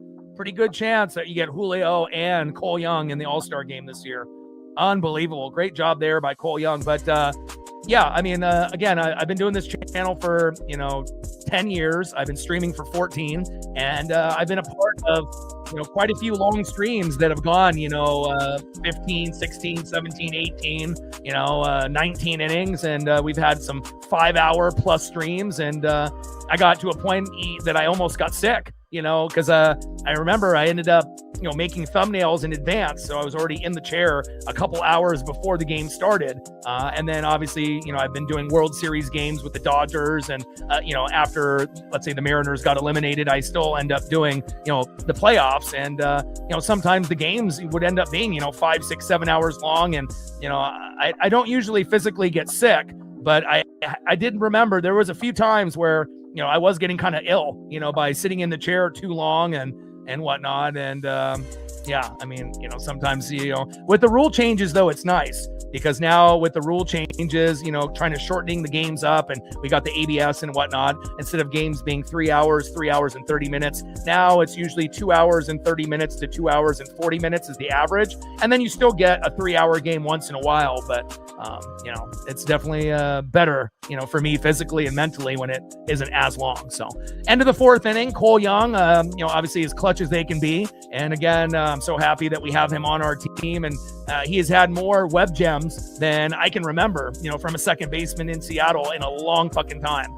End of the 4th, 4-0 White Sox. Let's get on the fucking board and let's see if we can at least get to 1, sooner than later. Let's go to the top of the 5th. Next up, 0-for-1, catcher Mitch Garver. Batting second, 0-for-1 with a K, second baseman Cole Clutch Young. And a lot of times when you make a great defensive play, if you're one of the first 3 batters up in the next inning, sometimes that juice is still flowing, and hopefully he'll be able to get a hit and help us out. And batting third, 0-for-0 with a base on ball, filling in for Brandon Donovan today, Leo Rivas.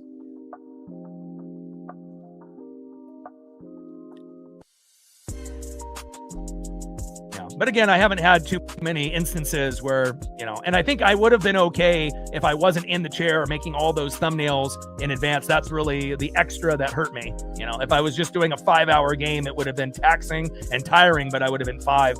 But 7 hours in the chair is just too much. So 0-1 pitch. High and away. Change up there from Anthony K to Mitch Garver. 1 ball and 1 strike. From K to Garver. 4-0 White Sox here in the top of the 5th.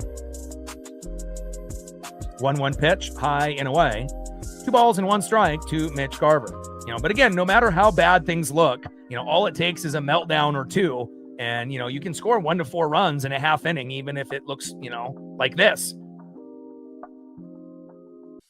but also we have two things that are kind of going against us. One, Castillo's on the mound, and two, we don't have some of the best hitters playing. No Brendan Donovan, no Luke Raley because we have a lefty out there, and Dominic Canzone. So when we end up having a righty on the mound and we have those lefty hitters in the lineup, you feel a hell of a lot more confident, with the lefty righty combo rather than going, with this, heavy righty lineup with a lot of players that just aren't consistent.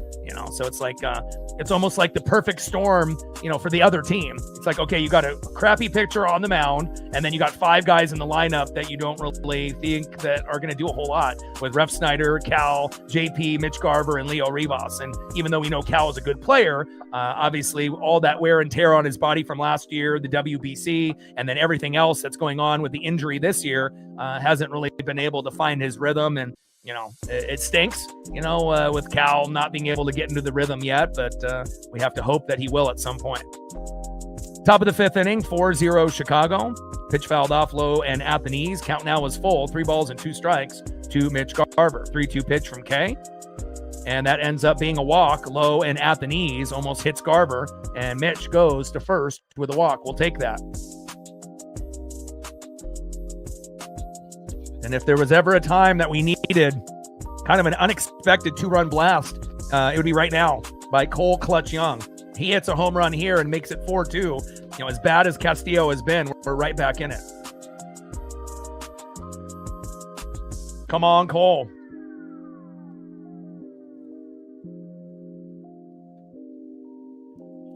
First pitch in there for a strike, 0-1 count.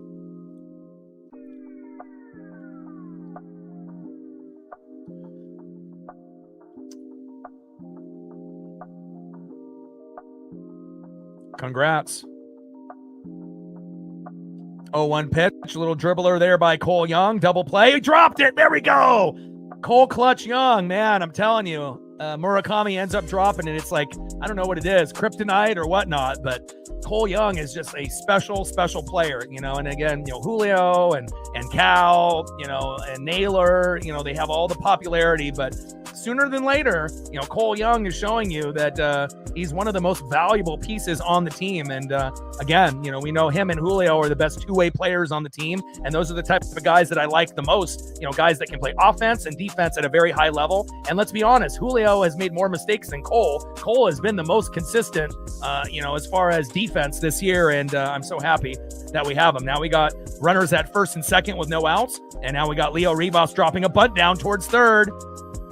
And moves the runners over. Great job there by Leo. Small ball. And now we have runners at second and third with 1 out. And now if we can just get this little mini rally going, no matter how bad it looks, no matter how many home runs Castillo gives up, and, without fucking Donovan and Luke Raley in the lineup or Dominic Canzone, there's still an opportunity for the Mariners, even in a bad situation, to make the most of it. Nice job there playing small ball by Rivas with the perfect bunt going towards third.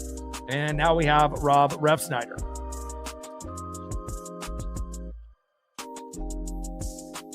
I mean, as far as this year, Cole is my favorite player this year, based on the improvement from, last year to this year. And again, there's always going to be, more guys, that, maybe outsiders are looking at. But if Cole Young makes the All-Star game this year and he starts doing it on a consistent basis, he's going to be sooner than later on that, kind of Cal Julio level and maybe even higher, 1-0 pitch. Refsnyder gets a hold of one. Oh, did he catch it?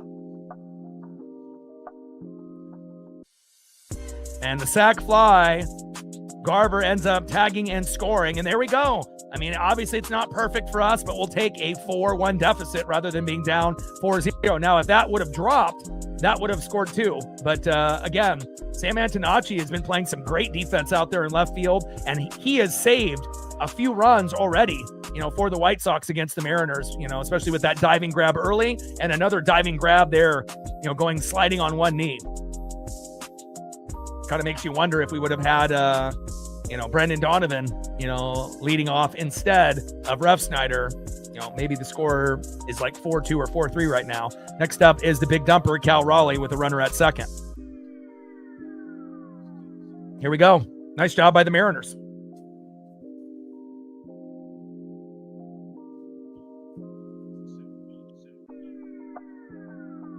Come on, Cal. And if there was ever a moment we needed Cal to, get a home run right here to make it 4-3, it's now. 1-0 pitch. Big swing and a miss. 1 ball and 1 strike to Cal Raleigh. Even if Cal gets an RBI single, and that runner comes home from second to make it 4-2, that's huge. As long as we're within 1 or 2 by the 8th or the 9th, that should give us a realistic chance, to make that rally. And we've been pretty good in the 8th and the 9th inning late in games. 1-1 pitch.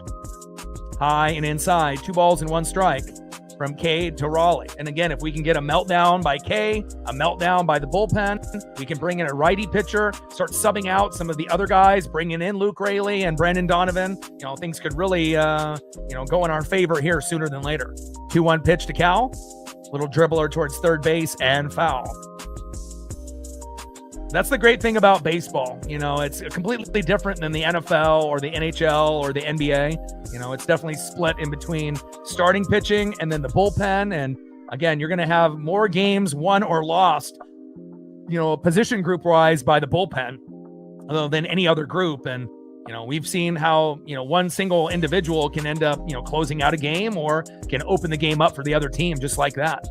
In a matter of 5 minutes, you could lose your lead just like that. 2-2 pitch, low and away. Count now is full. 3 balls and 2 strikes to the big dumper, Cal Raleigh.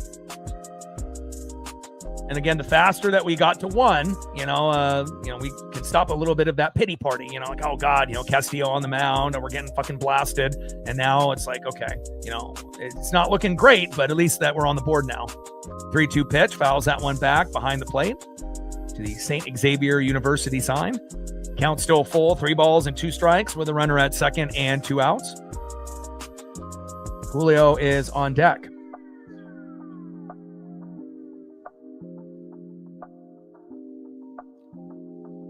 When Cole is already establishing himself as one of the best second basemen, not only in the American League, but overall in the MLB.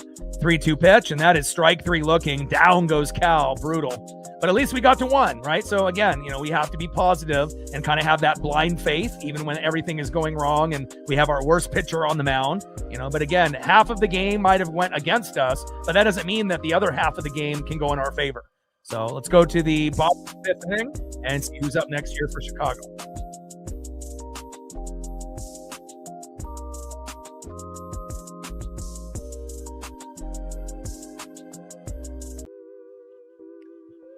Trident's up. Let's go M's. Next up, 1 for 1 with 2 runs. Has been very active there in left field, Sam Antonacci. If he doesn't make a couple big diving grabs, it would have been probably 4-3 at this point. Batting second, 0 for 2 with a K. First baseman, Munetaka Murakami. 15 home runs, tied with Aaron Judge coming into today from Japan. And now we have to make sure that we can limit the damage to Murakami. And batting third, 1 for 2 with a run, 2 RBIs and a K, and a 2-run blast. The second best hitter on the team, the former Dodger, Miguel Vargas. Trident's up. Let's go M's.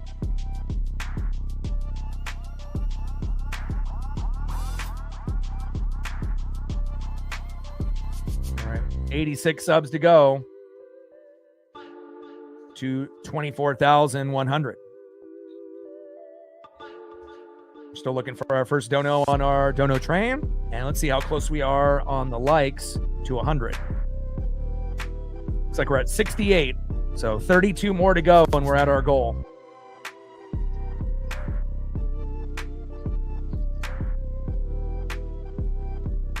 And we got an early afternoon start tomorrow with Logan Gilbert on the mound. And, we assume that that'll be, probably a little bit better than what we're seeing here today, hopefully pitching wise. So. And if Cole Young ends up making the All-Star game this year, they'll definitely be pumping out more Cole Young jerseys. And again, if I end up getting a jersey, for any player on the team, that would be the next one that I would buy. Again, I love Colt Emerson as well. And I think people are going to really fall in love with him just the same way as Cole Young. He plays great defense. He's a good hitter as well. And it's just going to have an amazing dynamic duo, with those 2 guys playing shortstop and second, and then having Naylor at first and then Brendan Donovan at third. It's going to give us one of the best infields in baseball once they call up Colt Emerson. I'm so excited for that. And we got Josh Simpson back in the game, so Castillo is done. But Simpson did give up a home run in his MLB debut yesterday, but then got a couple outs late, so we'll see how this goes. First pitch is high and away, 1-0 count. Second pitch is high and away, sinker, 92 miles an hour, 2 balls and no strikes to Sam Antonacci. 2-0 pitch. Gets the corner, low and at the knees. 2 balls and 1 strike from Josh Simpson to Sam Antonacci. So I guess we don't have to worry about Castillo anymore. I mean, he didn't give up 6. I mean, but, he gave up 4, obviously, the last time around, in the 4th inning, and puts up another 4. So I guess on the bright side, it's not, at least he gave up 6. It's still fucking terrible, right? But again, I'll take a 4 rather than a 6 any day of the week. And let's just hope that, Josh Simpson and whoever else comes in, we can hold them to 5 runs or less for the game. And if we're able to do that, we should be able to make a comeback. 2-2 pitch. Big swing and a miss. And Josh Simpson getting a nice punch out. There we go, baby.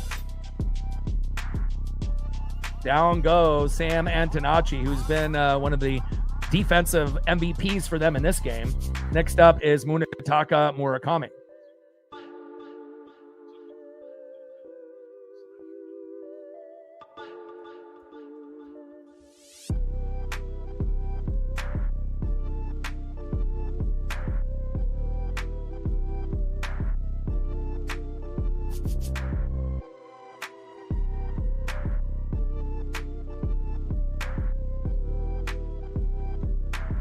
First pitch is a ball to Munetaka Murakami, 1-0 count. Low and away. 1-0 pitch, hard hit ball, deep right field, back to the wall, and Ref Snyder is there, and that is 2 away. Here we go.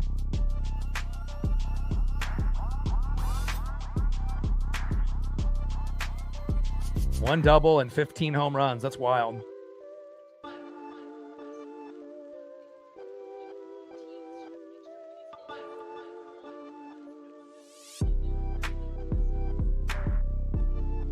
All right, keep it going, Josh Simpson. Next up here is Miguel Vargas. And again, Simpson doesn't have too many photos yet, but the more he pitches, we should be able to get some higher HD 4K quality type of photos. So first pitch into Vargas is in there for a strike, 0-1 count. And as long as we're limiting the damage, with Murakami and Vargas, those are the 2 most dangerous hitters on the team. And obviously Colson Montgomery has been getting pretty hot in this particular series, but it's usually those 2 guys at the top of the order. And if you're able to kind of limit the damage, good things will happen. 0-1 pitch from Simpson to Vargas. Crushes that one into right field, out of play. No balls and 2 strikes to Miguel Vargas. And now with Castillo out of the game, it feels kind of like kind of that weight on our shoulders is lifted. We don't really know how good Josh Simpson's going to do, but it's kind of feels like, he'll do better than Castillo more times than not. So even though he's, fresh out of AAA from the Tacoma Rainiers, that's just, anybody but Castillo, you have like faith, for the most part. I mean, besides maybe Andres Munoz, those are the 2 guys that have probably been the most worrisome for us Mariner fans at this point. Pitch fouled off there by Miguel Vargas. No balls and 2 strikes from Simpson to Vargas. 0-2 pitch, low and away.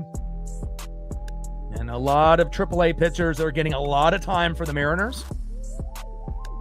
Bryce Miller will be back in a couple days, which is great. Victor Robles will be back pretty soon as well. And we're still waiting a couple away from Brash and Spire. 1-2 pitch. High and away. 2 balls and 2 strikes to Miguel Vargas. And honestly, I would put Castillo in the pen, and I would move Mooney from the 9th into maybe the 8th. And then I would put Jose Ferrer as our new closer. He was a closer for the Nationals for half the year last year. And again, even though Ferrer sometimes is shaky himself, I think I trust Ferrer at this point in the season more than Mooney. If he's got mental issues and grip issues with the slider, I just don't think that we can sustain with Castillo being a starter and Mooney as a closer until they get better. And we assume that Mooney will get better, but I don't know about Castillo. 2-2 pitch. A little dribbler towards first base and foul. I mean, again, anytime you end up having a starting pitcher and a closer with an ERA of 6 or higher, doesn't really equate to a whole lot of wins. Thankfully, we have some depth. You know, you could always put Matt Brash at closer. You could put Jose Ferreira at closer. You know, but it really depends on Dan Wilson and management on what they decide to do. Bottom of the fifth, 4-1 White Sox. I feel that, you know, the game, you know, it feels a little bit different now with Castillo out. I don't have to worry about him giving up another fucking 2-run blast. And, you know, if we can just get the offense going, we might be able to tie this game up sooner than later, believe it or not. Especially if we can get Brendan Donovan in and Luke Raley in the game. 2-2 pitch, fouled off behind the plate. Sinker, 93 miles an hour by Josh Simpson, the AAA prospect from the Tacoma Rainiers. 2 balls and 2 strikes with nobody on and 2 outs. Bottom of the fifth. Mariners are down by 3, but, you know, as bad as Castillo has been, you know, I still think that we can come back in this game. 2-2 pitch. Hard hit ball towards first base and foul.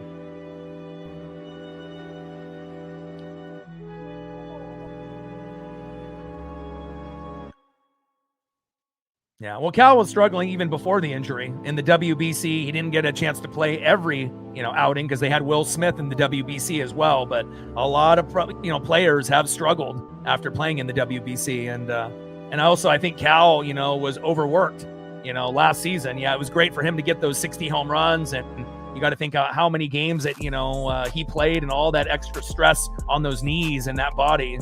And finally, his body kind of gave out this year, so... Count now is full. 3 balls and 2 strikes to Miguel Vargas. Get him, Josh. 3-2 pitch to Vargas. And he gets just a foul tip on that. Count still full. 3 balls and 2 strikes to Miguel Vargas. And Miguel has come a long ways. You know, he was a, you know, kind of up-and-coming stud for the Dodgers, and then they decided to get rid of him, and then he had some mental health issues, you know, obviously going from the Dodgers to the bottom feeder White Sox. I don't think anyone would feel good about that. But now, since they got Murakami, you know, this year, you know, he's definitely, you know, felt better vibes, and now he's probably the second best hitter behind Murakami, and you definitely see the improvement. 3-2 pitch, hard hit ball, deep left field, back, gone! And just like that, Miguel Vargas with another home run, and that's number 9. Second on the team. He had 7 coming into this game, and again, I'm not too surprised. Josh Simpson giving up another home run, but at least it was only a solo dinger this time rather than a 2-run blast, and now we're down 5-1.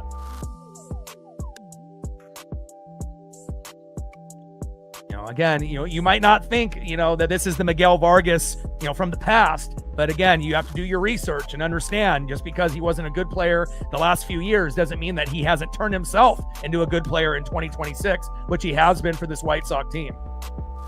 Next up is Colson Montgomery. And hopefully that'll be the only home run Josh Simpson gives up. And even though he gave up that home run, I still think that we can come back. First pitch to Montgomery, pops it up. Julio is there, and that is out number 3.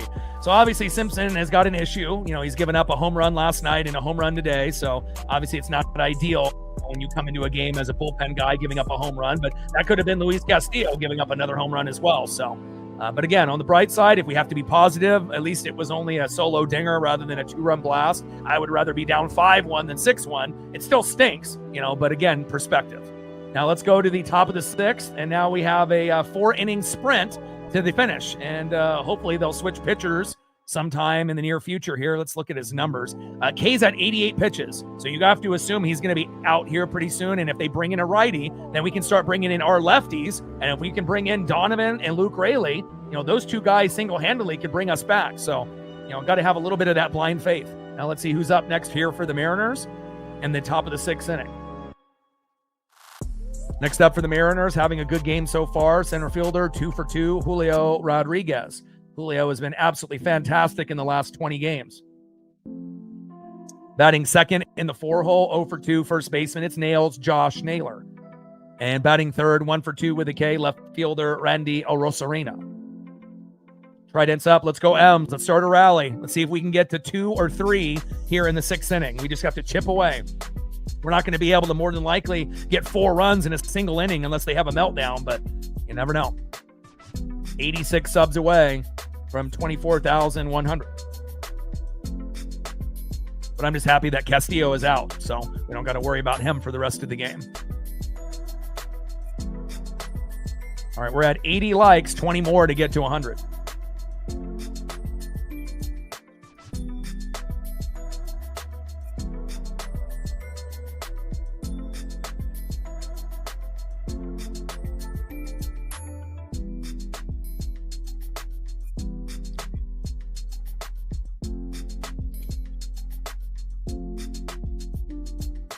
All right, a righty is coming in. I like this. And there we go. No more lefty. And now Grant Taylor comes in, and hopefully this will be what we need right here.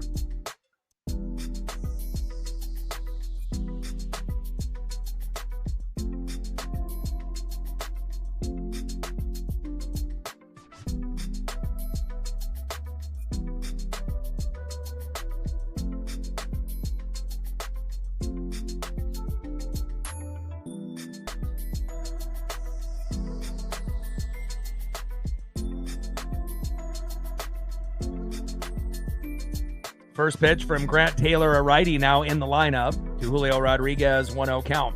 Come on, Mariners.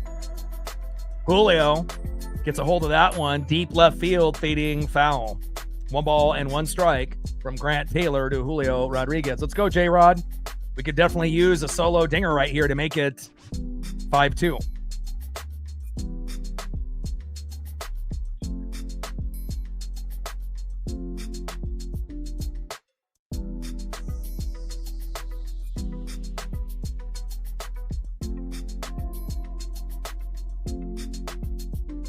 Pitch fouled off there by Julio.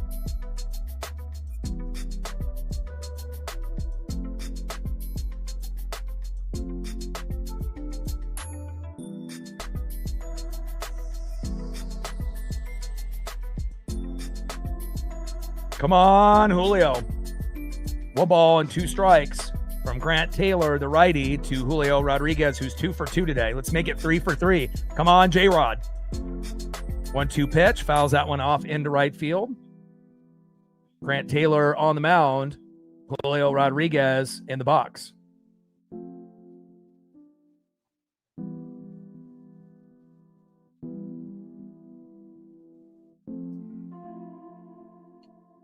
One-two pitch, high and away.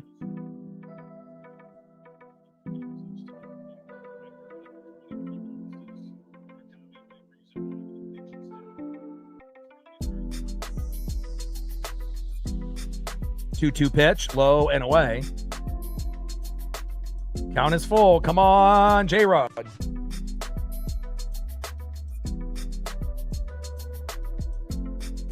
Grant Taylor on the mound. Julio in the box. 3-2 pitch, high and away, and that is strike 3.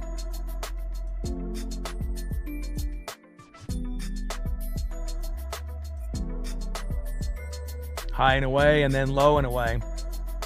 And right there on the line, high and away. And down goes Julio, and that is 1 away. Next up is Josh Naylor.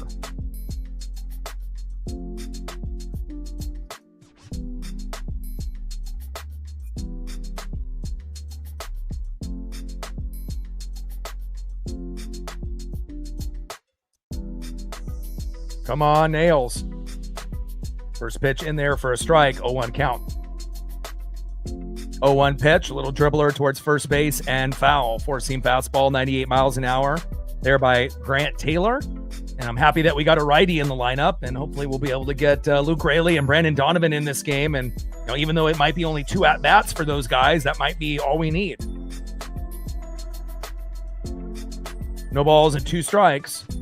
With nobody on and 1 out, 0-2 pitch to Josh, high and inside. 1 ball and 2 strikes to Josh Naylor.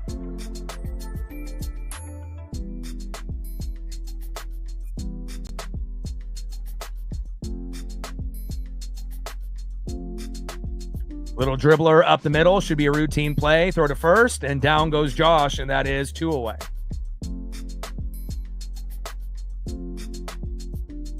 2 up and 2 down. Next up is Randy Arozarena. This would be a great time for an unexpected Randy blast, and we go to Randy land to make it 5-2. It may not be much, but again, if we can just chip away.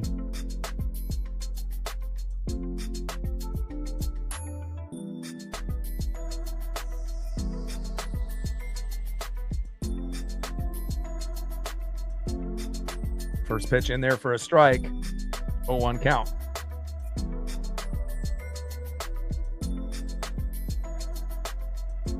Oh, 1 pitch in there for another strike. No balls and 2 strikes to Randy Arozarena. Grant Taylor on the mound. Randy Arozarena in the box. Come on, Randy. And a little dribbler up the middle to second base, throw to first, and that is out number 3. Grant Taylor gets the job done, 3 up and 3 down, but hopefully we'll be able to get something, here in the last few innings. So go to the bottom of the 6th and see who's up next here for Chicago.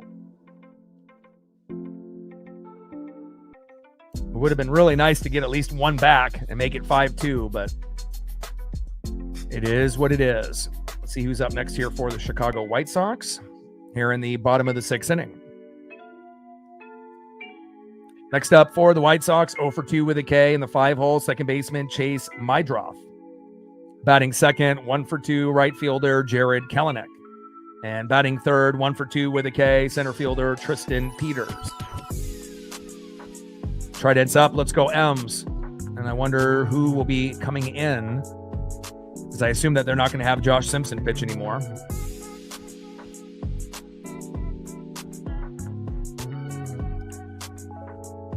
Four innings pitched, 5 hits, 4 earned runs, no walks, 6 Ks, 84 pitches, 59 strikes, ERA of 6.57.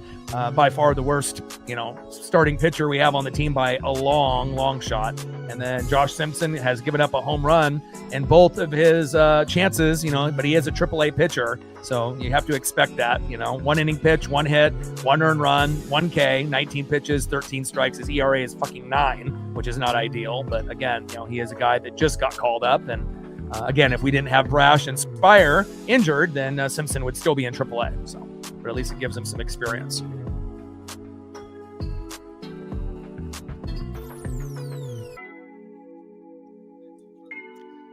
Let's go to the bottom of the 6th inning, 5-1 Chicago.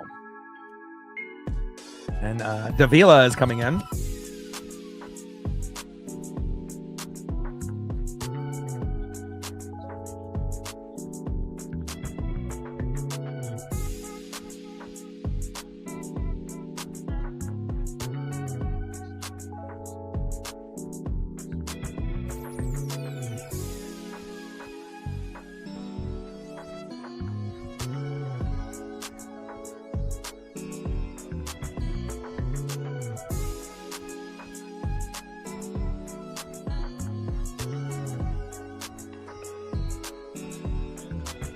All right, new pitcher in there for the Mariners, Nick Davila.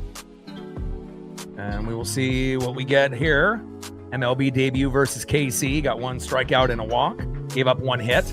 So again, we're definitely going with a lot of the, AAA themed guys with no Brash and no Spire. So, even with those guys in, it doesn't really give you a whole lot of confidence, but I guess anything is better than Castillo at this point. Even a AAA pitcher, you feel like you have a little bit more of a chance, but again, we already had 1 AAA pitcher, Simpson give up a home run. Hopefully Davila doesn't give up 1, and we can, cut into this lead sooner than later. 0-1 pitch, fouled back. No balls and 2 strikes to Chase Mydroth. 0-2 pitch from Davila. Little dribbler up the middle. And that ends up being foul to Leo Rivas.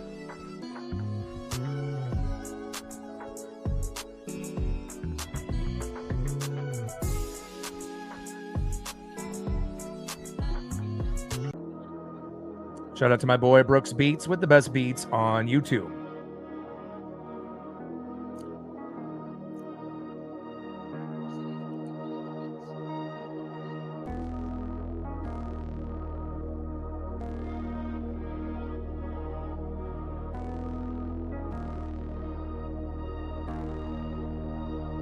Got to be mentally tough to be a fan of this team. It's not for everyone.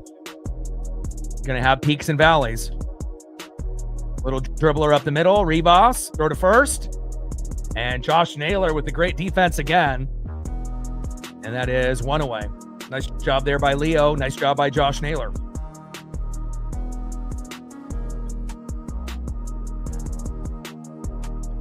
Down goes Chase Mydroth with a little dribbler to Leo Rivas at third. Next up in the 6th hole, right fielder Jared Kelenic.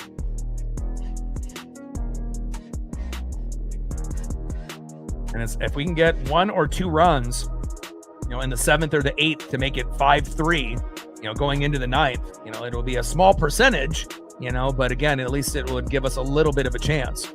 We got to try to be able to get to at least 3 by the 9th.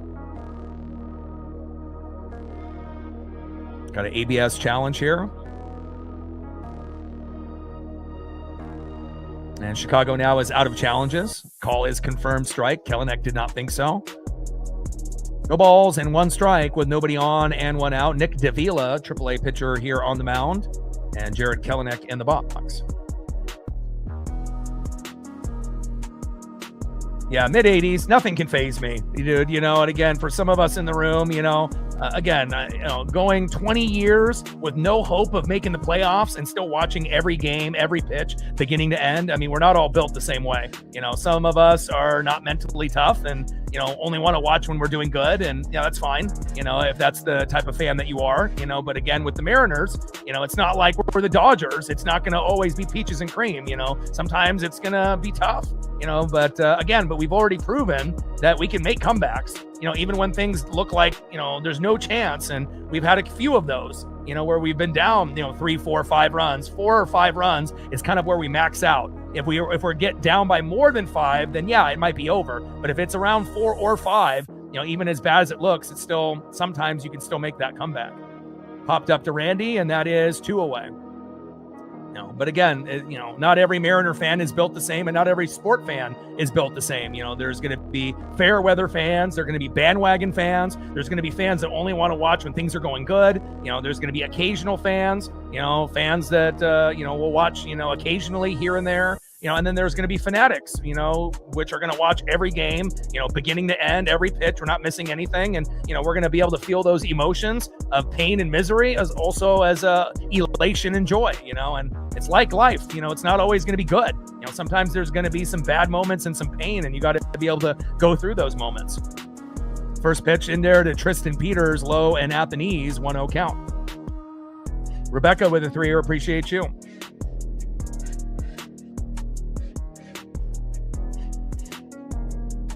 1-0 pitch, little dribbler towards first base and foul. 1 ball and 1 strike to Tristan Peters. Rebecca with a 3-year, appreciate you. We're at 3 on the Dono train, 97 to go. Appreciate you, Rebecca. Our female viewership has been climbing within the last few years, and I appreciate you. 1-1 pitch, hard hit ball into right field. And Ref Snyder, throw to second, and just not in time to JP. And Tristan Peters there with a double.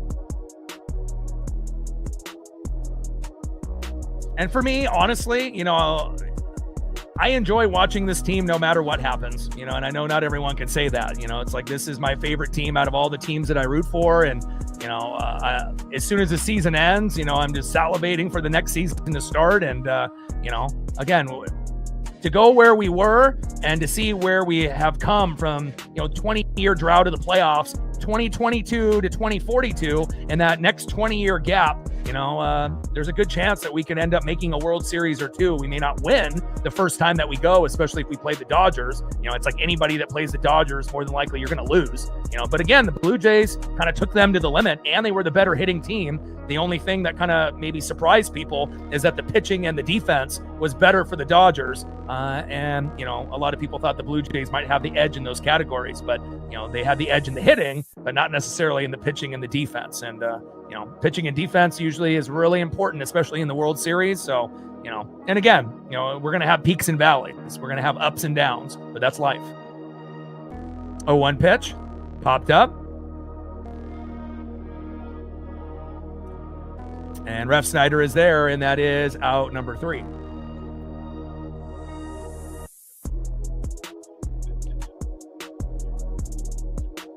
That's awesome that the White Sox are congratulating Riz there for the retirement.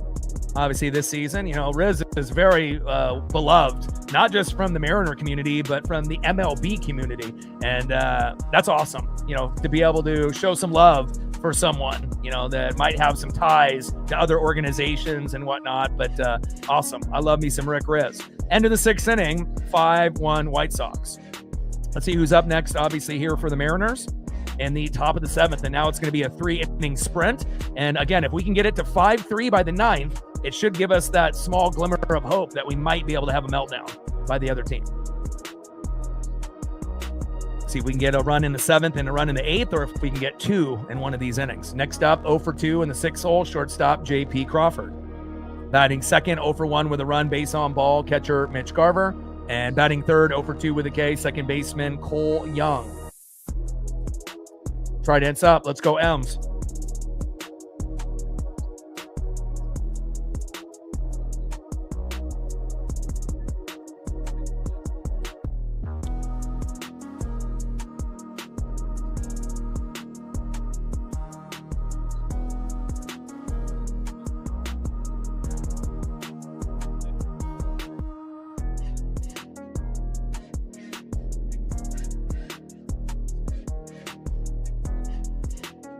Gained another sub since the last commercial break.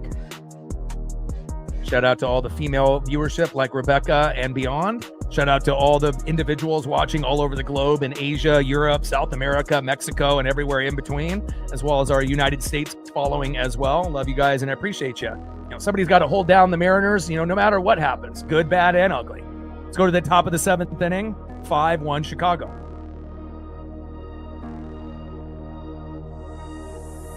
First pitch in there to JP. Low and away, 1-0 count.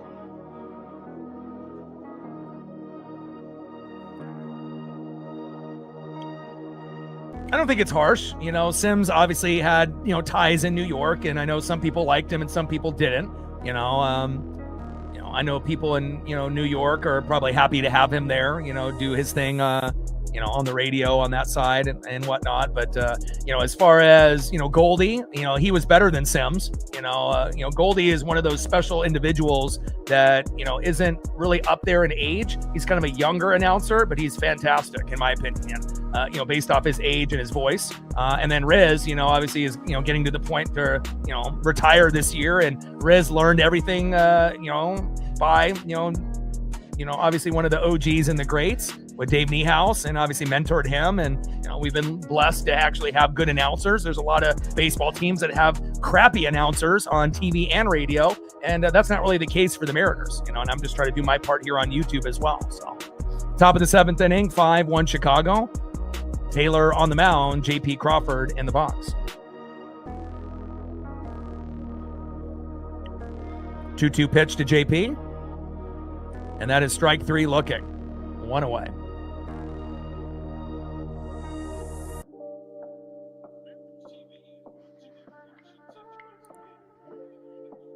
Next up in the 7 hole, catcher Mitch Garver.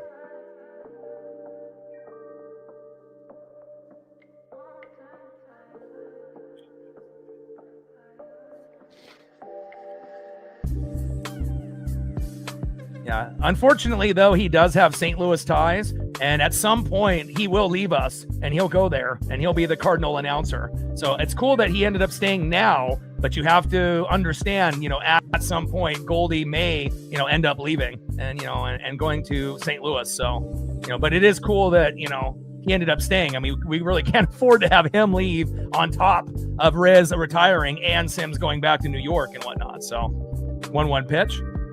Big swing and a miss. 1 ball and 2 strikes to Mitch Garver. Yeah, Angie obviously had a stroke, and I don't think a lot of people realize that, and again, it's nice to be able to have, a few individuals, whether they're male or female, if we all have the same passion and love, for the Mariners. And obviously you could tell she was super nervous, trying to be a color commentator, and her role is a little bit better for pregame and postgame. And it shows, how hard it is, to be able to be a play-by-play announcer as well as being a good color announcer. You're never going to, please everyone. There's always going to be people that are going to not like you, no matter who you are, no matter how good you are or how bad you are. There's always going to be haters out there for whatever reason. So 1-2 pitch, and down goes Garver, and that is 2 away.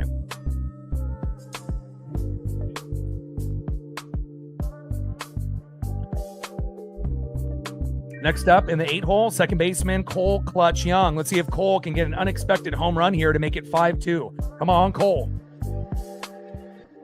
even getting on base and starting a 2-out rally would be great. First pitch is high and away, 1-0 count. Strikeout and a fielder's choice. 268 average, 3 home runs, 21 ribbies. I mean, he saved more runs for the Mariners than any other player on the team. And again, I think there's a very good chance that he'll make, the all-star team. And if he doesn't make it outright, he'll make it as a backup and a reserve this year. And for whatever reason, if he doesn't make it as a starter or a backup, it probably, will happen the following year. But I'm hoping it'll be this year.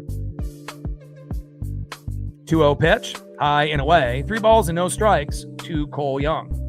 And then if he ends up making the All-Star game, then more Cole Young jerseys will be produced, and then you'll have a better chance of getting one in the future. 3-0 pitch, getting a strike there on the corner, high and away. 3 balls and 1 strike to Cole Young.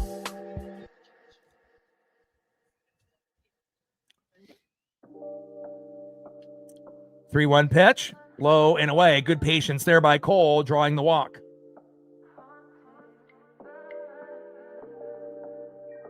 Nice job, Cole. Next up in the 9-hole, third baseman Leo Rivas.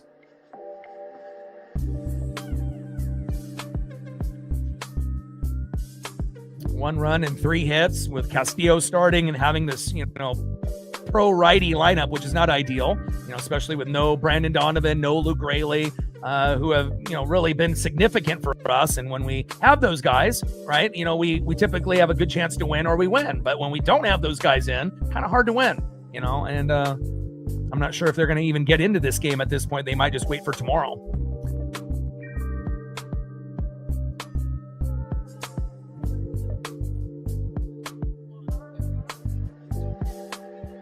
One-0 pitch, low and at the knees. 2 balls and no strikes to Leo Rivas.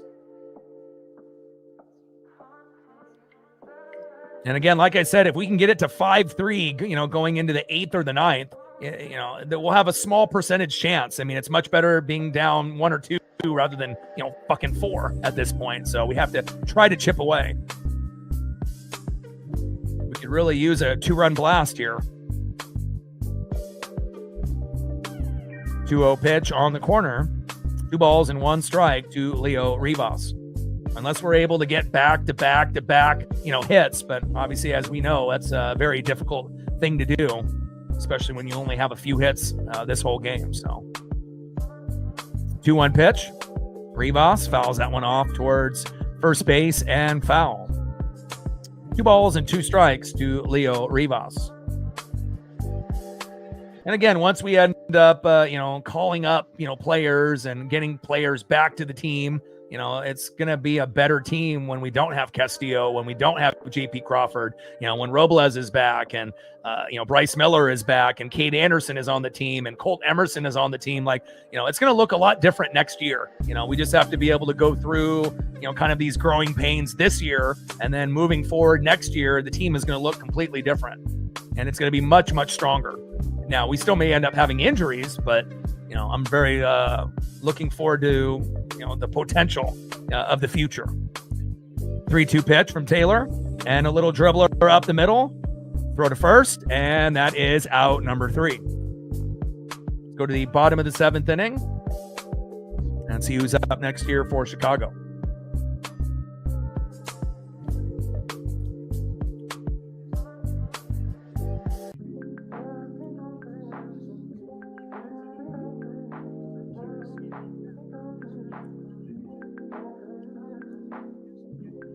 All right, next up for the White Sox in the 9-hole, 0 for 2 with a K, catcher Edgar Cairo. Batting second, 1 for 2 with 2 runs and a K, left fielder Sam Antonacci, who's saved them at least 2 or 3 runs just based on a couple diving grabs in left field. And again, I can appreciate that. We have Cole Young doing it at second base. And anytime I can see someone making big plays on defense, that always opens my eyes a little bit more for that player. And batting third, 0 for 3 with a K, first baseman Munetaka Murakami. Trident's up. Let's go, M's.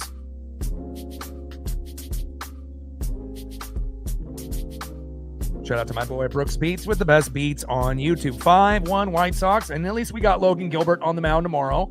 So we still have a chance to, be able to win the series. Even if we drop this game, I'm hoping that we can still get, to 3 or 4 runs before this one is over. But, obviously it's looking a little bleak, at this point, if we're being honest. But, a lot can happen between now and obviously the 9th inning. And we just have to hope that they don't score any more and we're able to get, 1 or 2 runs in the 8th. And I mean, essentially the formula is get 2 runs in the 8th, 2 runs in the 9th, and then try to win this game 6-5 in extras. Now, what are the chances of that happening? Probably less than 1%. But again, you never know. And we have had some crazy 4 or 5 run comebacks this year already, a number of them. So, but again, a lot of times we don't have those when Castillo pitches, but it is what it is.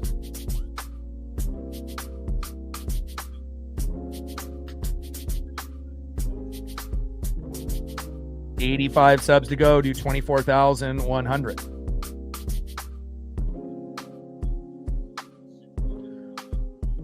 Got another debut for a new Mariner here. Jose Suarez, another lefty.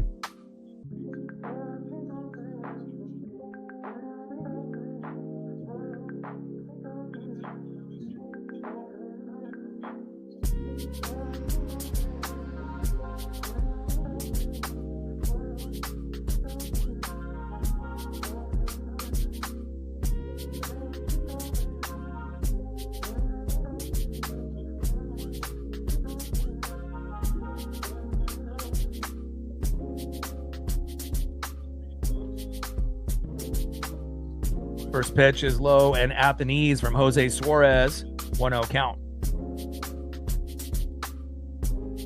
1-0 pitch, high and inside, foul tip there to Carroll. 1 ball and 1 strike from Jose Suarez, the former Atlanta Brave, to Edgar Cairo here in the box.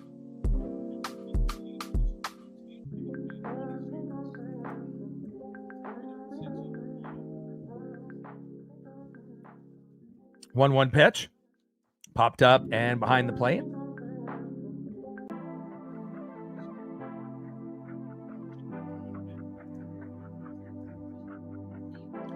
All right, come on, Jose. Obviously, we have a number of AAA players or kind of guys that normally wouldn't be playing and whatnot. So we just have to see what we can get here out of these guys. And a nice hit there by Cairo. Next up is Sam Antonacci.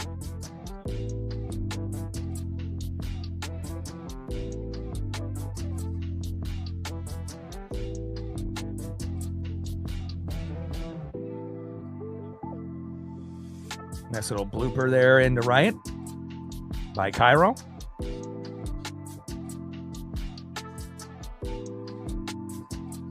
And a little attempt towards first. Got him. And that brings that runner over. Antonacci doing a good job with the little small ball there, moving the runner over to second, and that is 1 away. Small ball is king. Next up in the 2-hole, first baseman Munetaka Murakami. And hopefully Murakami doesn't end up hitting another home run, because obviously if he hits a home run here and it's 7-1, then essentially, yes, it will be over at that point. But, hopefully we'll be able to have some kind of mini miracle before this one is over.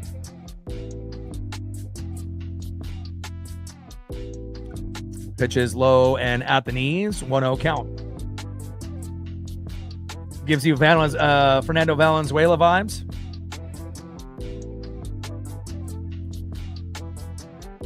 Fernando Mania back in the 80s was something else.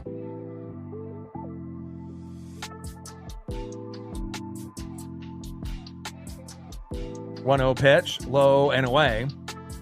2 balls and no strikes to Munetaka Murakami. Yeah, Fernando was great for a lot of the Latinos and Latinas, but just for baseball fans in general, but obviously, put a lot of those, fans in the seats and, definitely put himself, with the Dodgers on the map and, did something that we haven't really seen too many pitchers do when he came into the league. Pitch fouled off there by Murakami. 2 balls and 1 strike from Jose Suarez, the former Brave and Angel, to Munetaka Murakami, who's tied for first with 15 home runs with Aaron Judge, believe it or not. It's like all home runs and like one double. It's crazy. 2-1 pitch from Suarez to Murakami, low and at the knees. 3 balls and 1 strike with a runner at second and 1 out. Bottom of the 7th inning, 5-1 Chicago. Definitely has that stocky build. I agree.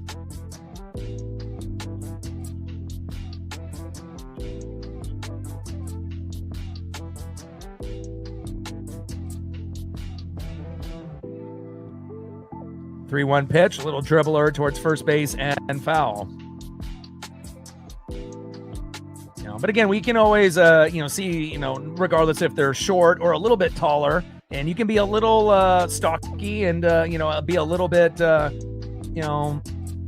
maybe the conventional looking, size of a pitcher. You can be a little bit thicker and a little bit bigger and still get the job done. I mean, look at Bartolo Colon.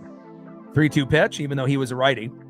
Big swing and a miss, and down goes Murakami. And there's not very many games Murakami goes 0 for 4, 0 for 5. And again, good job there from Jose Suarez.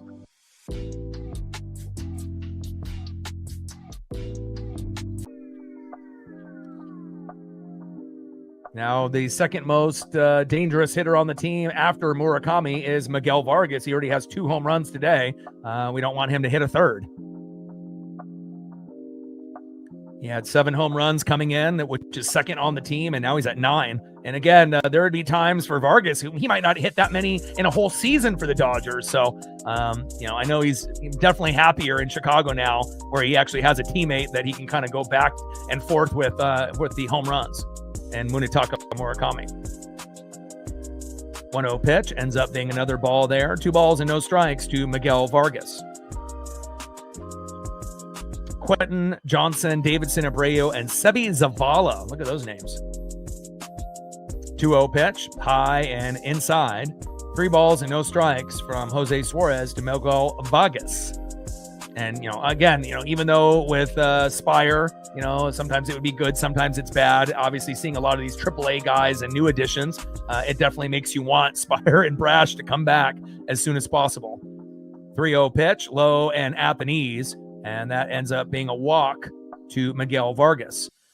All right, runners at first and second with 2 outs, and we really haven't had anybody that has come in after Castillo that we can say, wow, they were great. Everyone has kind of had some hiccups in their game, with some of these guys being AAA guys and guys that have been brought over from the Braves like Jose Suarez, and hopefully they don't score any more, but we will see. Carver having a little chat there with Suarez on the mound.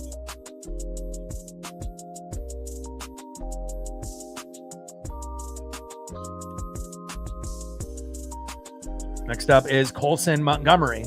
And again, Montgomery is probably the third guy that you have to worry about after Munetaka Murakami and Miguel Vargas.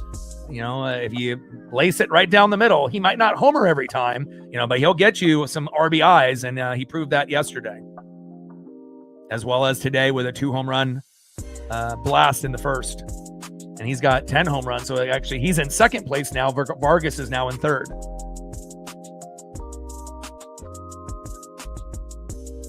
Bottom of the 7th, runners at first and second. 5-1 White Sox. And this is the first time the White Sox have had 3 guys with at least 9 home runs within the first 38 games in a long fucking time.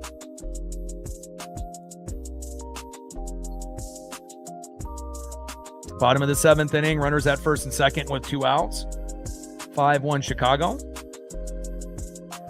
1-1 pitch from Jose Suarez to Colson Montgomery. Big swing and a miss. Low and at the knees.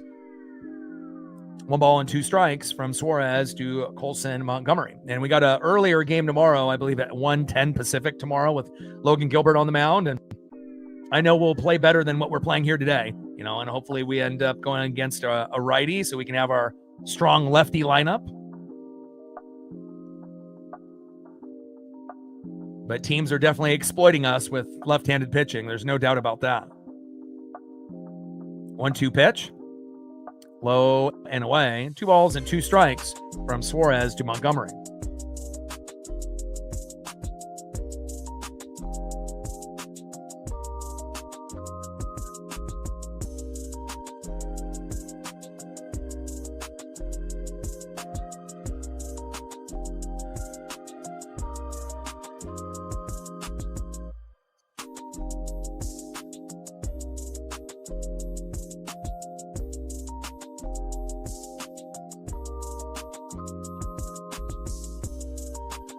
2-2 pitch and got him. There we go. Nice job there by Jose Suarez. End of the 7th inning. Now we're down by 4. Now we just got to try to get 2 runs here in the 8th and 2 in the 9th. Easier said than done, but hopefully we'll be able to get something going, a little bit of traction.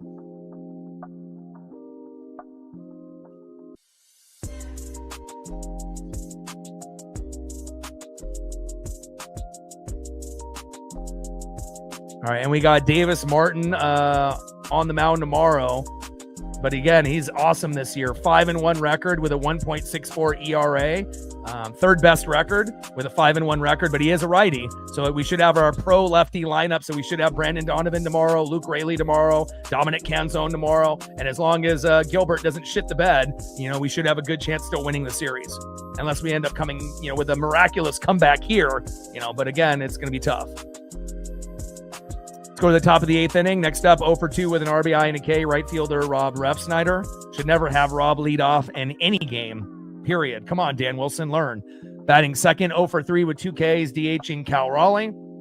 And batting third, 2-for-3 with a K, center fielder Julio Rodriguez. So it sucks that we're going to be going against a pitcher that's 5-1 with an ERA of below 2, but at least it's a righty. So with that being said, even with records that are amazing in ERA, that's amazing. Hopefully, the left-handed bats will still be able to find a way. Especially the way that Donnie, can play when he's healthy, and the way that Luke Raley has been hitting the ball this year. One swing by Luke Raley could change an outcome of a game, and we saw that twice yesterday. 2 home runs, a grand salami, and a 3-run ball, 7 RBIs. And Luke Raley has been good this year, and again, we're going to need him tomorrow. There's no doubt about that.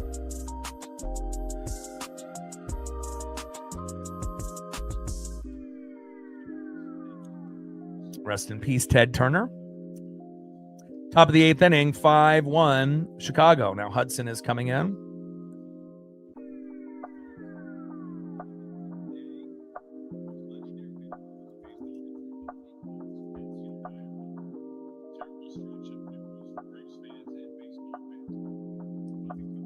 All right, Brian Hudson coming in, the lefty.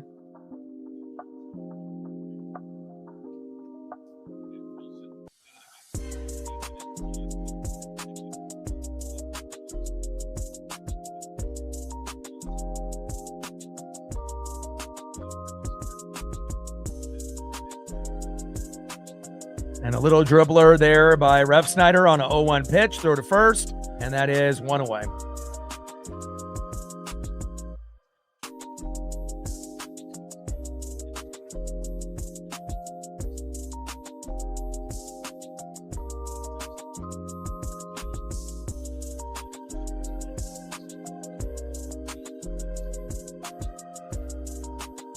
Next up is the big dumper, Cal Raleigh. Got to get a better one than that. That one didn't come out too good. Resolution too low on that. First pitch is low and at the knees, 1-0 count.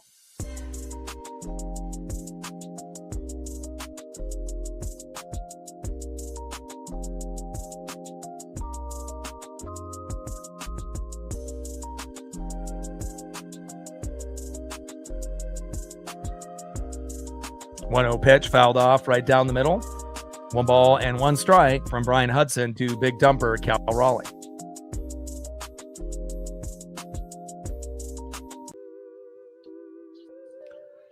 One pitch, low and away.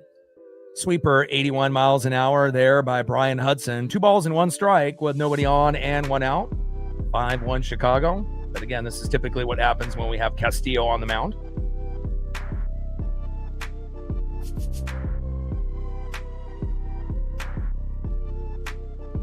2-1 pitch, low and at the knees. 3 balls and 1 strike to the big dumper, Cal Raleigh.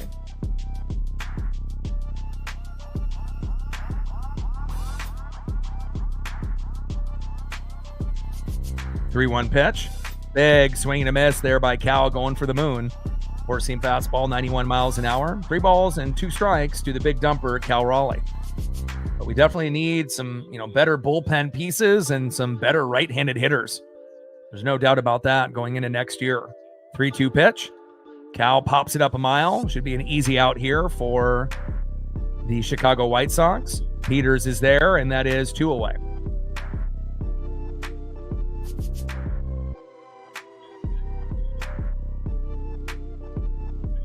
Next up is Julio Rodriguez. Come on, J-Rod.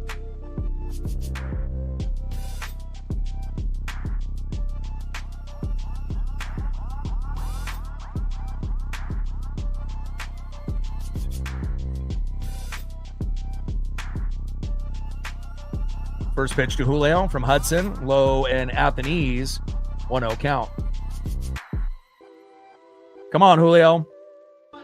You're 2 for 3 today with a K. You've definitely shown a lot of maturity and improvement in the box. You know, it took you 5 years, but we're definitely happy with the improvement. 1-0 pitch, low and away. 2 balls and no strikes to Julio Rodriguez. You know, he finally learned, getting into an 0-2 count is not ideal. So, most 0-2 counts turn into strikeouts, and we haven't seen too many from him this season compared to the first 4. 2-0 pitch, high and away. 3 balls and no strikes to Julio Rodriguez. Top of the 8th inning, nobody on with 2 outs. We're down by 4. Got to find a way to try to get 1 or 2 runs here, and 1 or 2 in the 9th. 3-0 pitch. Low and at the knees. Let's look to see where this location is. Looks like it just graced the corner. 3 balls and 1 strike to Julio Rodriguez.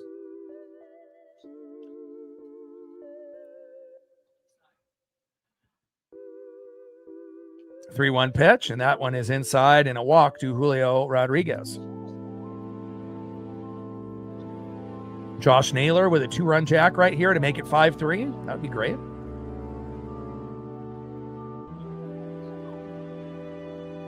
Let's go Nails.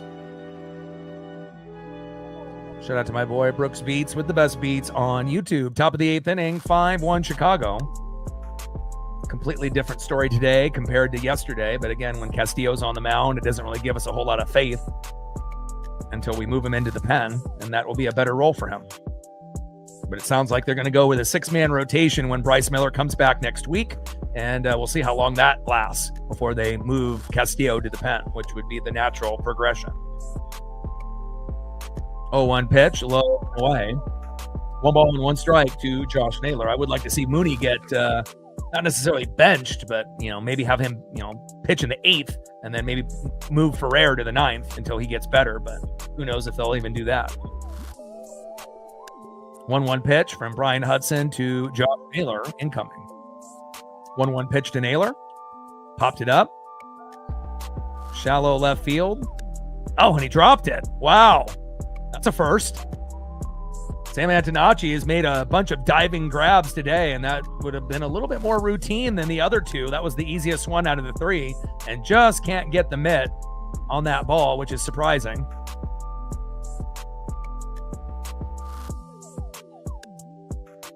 I mean, good hustle. He's always hustling out there in left field, so we got a little lucky there that he wasn't able to snag that for out number 3.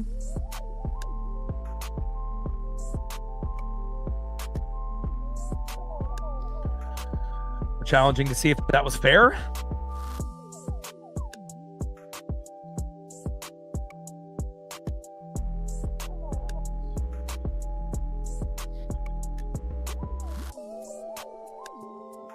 So Antonacci was an infielder playing left field for the first time, and he's impressed. I mean, he's already saved the White Sox at least 2 or 3 runs today based on his diving grabs.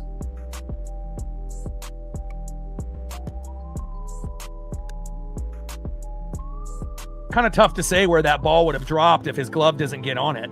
Does it end up dropping in fair territory? I don't know. You can't really tell there.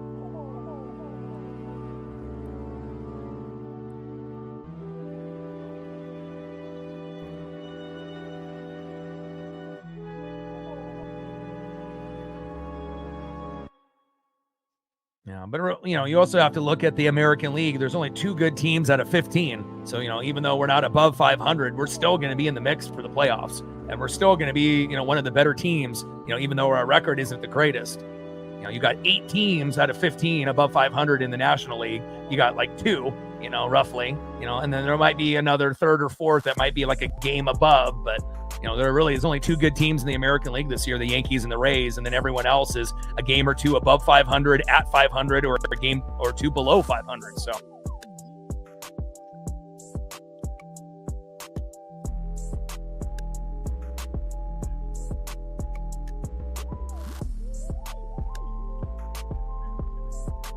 play 162 games. That's how. Still could end up winning the division or getting a wild card with second place. So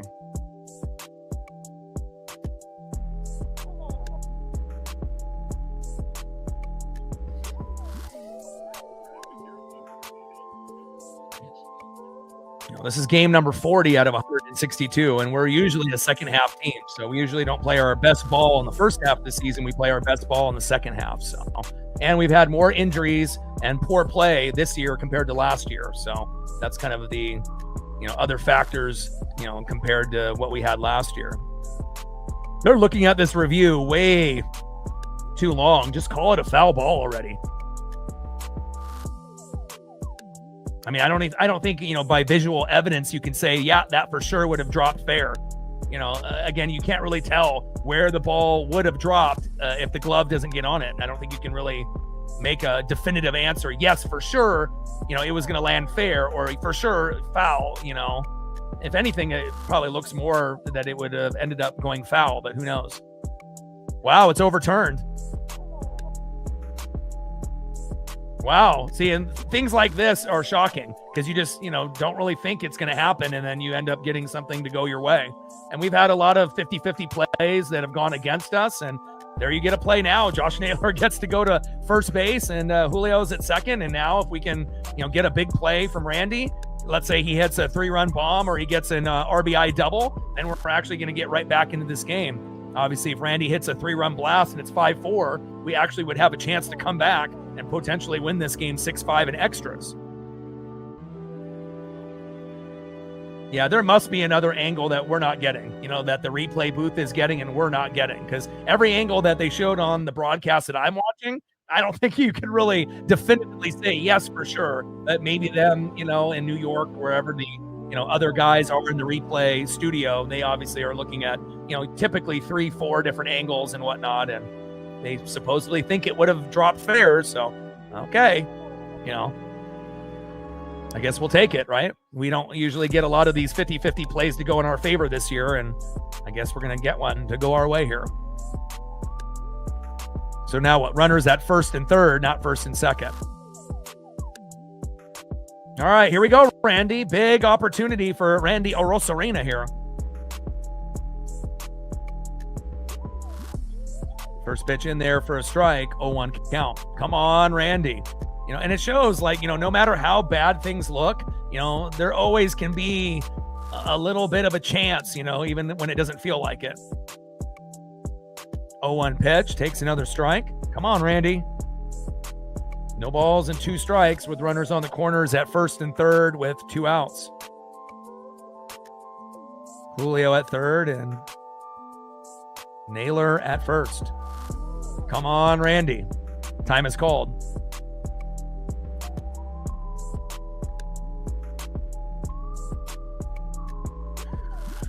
Man, this would be a great time for one of these. 3-run blast, making it 5-4. If that happens, we could end up tying the game up in the 9th or potentially winning it in extras. As bad as the game has gone for us today. 0-2 pitch. Big swing and a miss. Down goes Randy. And that is out number 3. Would have been awesome if Randy would have been able to get an RBI there or a home run, but no dice there. Now we have to go to the bottom of the 8th. And realistically, at this point, the game is over, but again, it is what it is. Unless we end up getting the biggest meltdown that we've seen this year, and the pitcher comes in and plays like Andres Munoz. And if he plays like Andres Munoz, maybe we could come back. But, 4 runs to come back from in the 9th. And, we already know how that typically goes. All right, let's see who's up next here for the White Sox. 0-for-3 with a K. Second baseman in the 5-hole, Chase Mydroff. Batting second, 1-for-3, right fielder Jared Kelenic. And batting third, 2 for 3 with a K, center fielder Tristan Peters. But luckily, we got one more game tomorrow, and Logan Gilbert on the mound will be going against a righty. And again, we're going to have Luke Raley in the lineup, Brendan Donovan in the lineup, Dominic Canzone in the lineup. And even though he's got a 5-1 record and a sub-2 ERA, I still like our chances. It might not be, a 12-8 kind of game. It might end up being like a 3-2, or 4-3 kind of game. But if we can find a way to win and win the series, that would be big for us. So.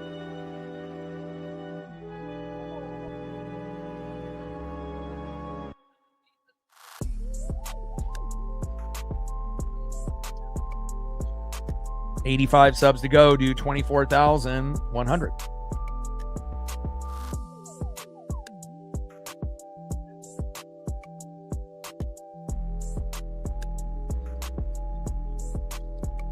right, we hit over 100 likes, so that's good. We're at 101.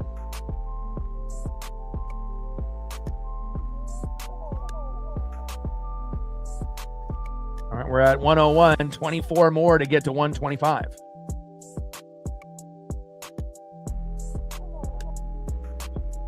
Yeah, Luke's not playing, but he'll play tomorrow. And that's what happens when you end up having your worst pitcher on the mound and you don't have your best hitters playing. Since, if they go lefty, then we go pro righty. So now it would be different, if we just ended up having Donovan and Luke Raley play, no matter if it's a lefty or a righty, that would probably equate to more wins for the Mariners. But this is the way that they're managing the team. First pitch to Chase Mydroth. It goes all the way back to the wall, and that's going to be a stand-up double for Chase Mydroth. And they still got Jose Suarez out there. So, we've had a number of AAA pitchers come in after Luis Castillo. And then obviously this Jose Suarez was a former Angel and former Brave. So, we definitely need Matt Brash and Gabe Spire back as soon as possible. Nice base knock by Chase Mydroth. Next up is Jared Kelenic.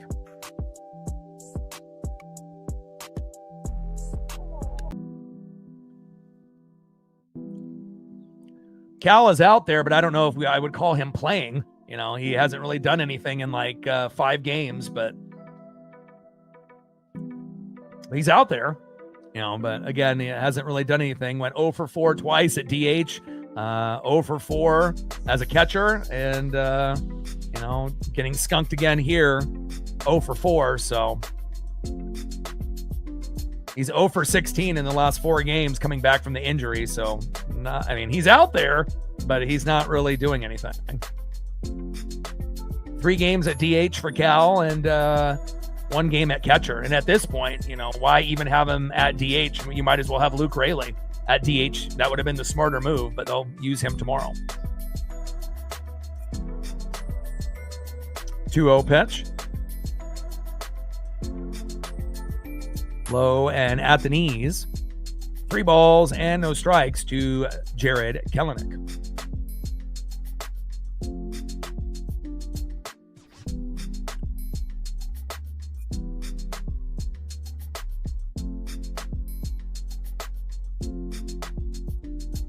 Three-0 pitch, high and away. And another walk there from Jose Suarez. It's Saturday, people are taking care of their kids, watching movies, doing stuff. So, and obviously with Luis Castillo on the mound, not the most, ideal matchup and whatnot, but, we'll have some of them in the room tomorrow for sure. With Gilbert on the mound, lefty lineup, heavy. Gilbert, hopefully does his thing. So.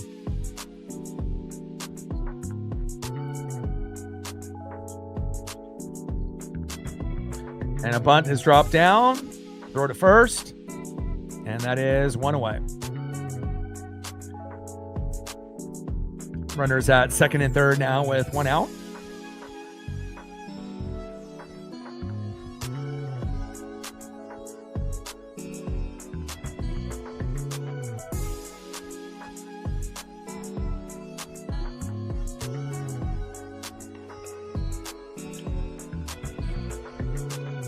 Bottom of the 8th inning, runners at second and third with 1 out, 5-1 Chicago. First pitch in there for a strike to Randall Grichuk.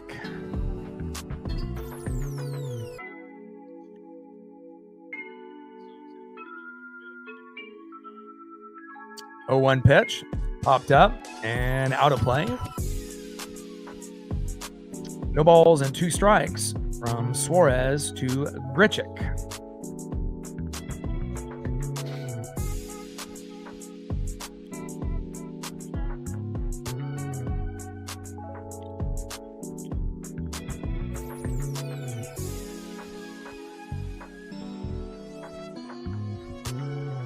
Oh, 2 pitch from Suarez, popped behind the plate, foul. Bottom of the 8th inning, runners at second and third with 1 out.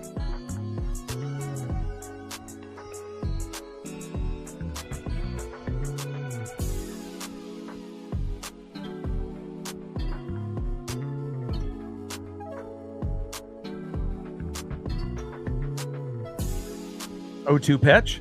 And does that hit him?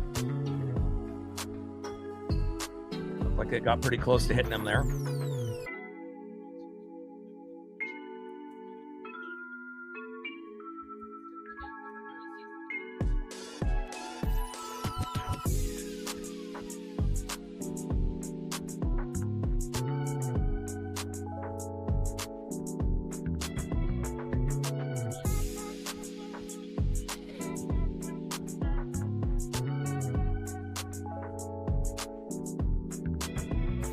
Chicago challenging.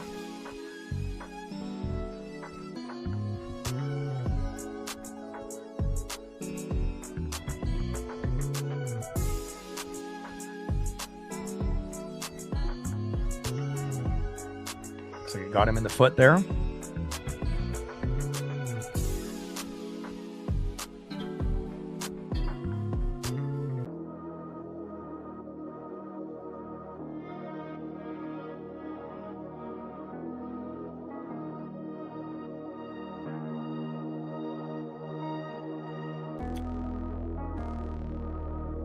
And long review here.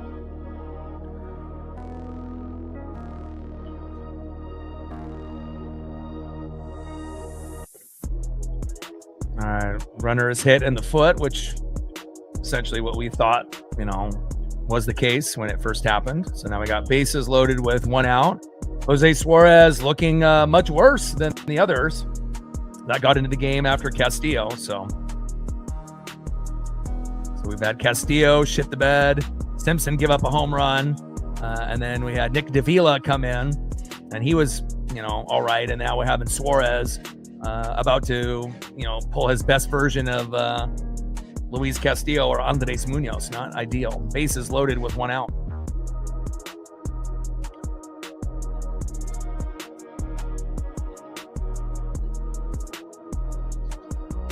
And hopefully as we go into next year, we can really improve right-handed hitting versus left-handed pitching and get a better bullpen. Those are definitely by far our biggest weaknesses. It's very clear.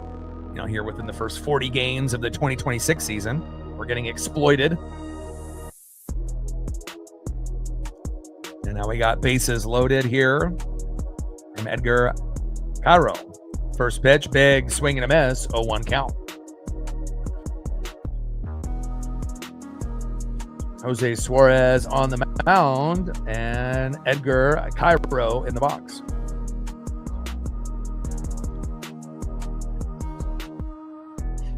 Oh, 1 pitch, hard hit ball into right field, out of play.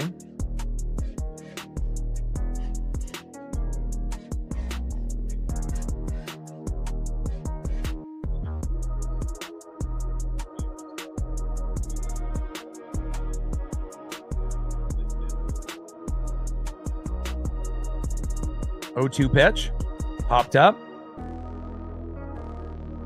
and out of play. It's the top of the dugout and goes into the crowd.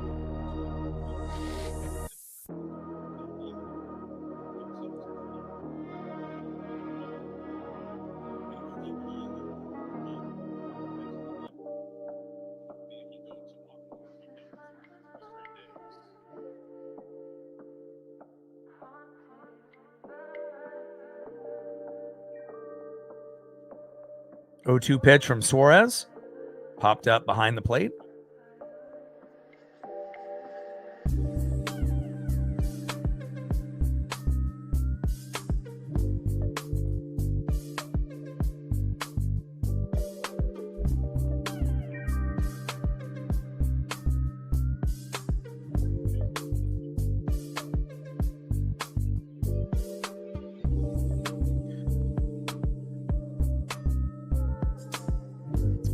Pitch, high and away. 1 ball and 2 strikes with bases loaded and 1 out. 5-1 Chicago.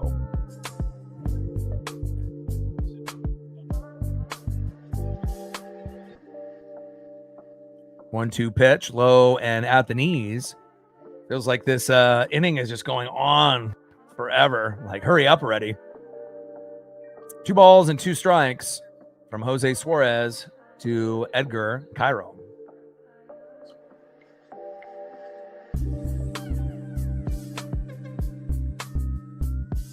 Two-two pitch from Suarez. Popped up. Oh my God. Cole Young and Refsnyder both go after it. It drops in between. They get an out at second. But not after they end up bringing how many runs come home. And hopefully Refsnyder and Young are okay. Glad they didn't collide and, injure each other. Obviously, especially Cole Young, right? So Young goes for it. Refsnyder slides and ends up hitting Refsnyder's glove. And at least we had the awareness to get that ball to JP to get that runner at second. But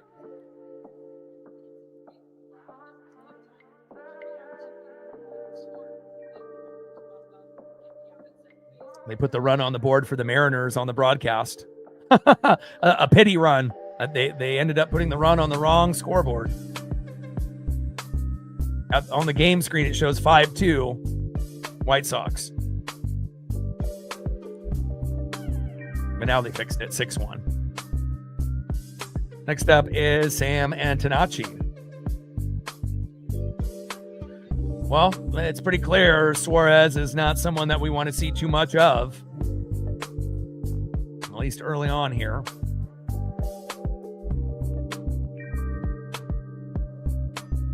1-0 pitch. In there for a strike. 1 ball and 1 strike to Sam Antonacci. I mean, again, when it rains, it pours, right? So, we go through these peaks and valleys where we have great things happen, and we also have things that happen like this. Pitch fouled off there by Antonacci. 1 ball and 2 strikes with runners on the corners at first and third and 2 outs.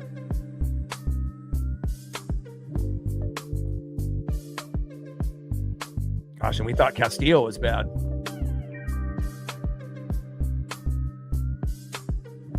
Hi, Paisley.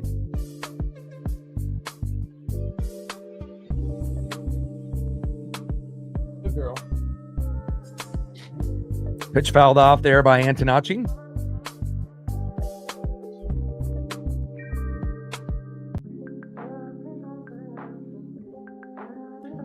Come on, finish.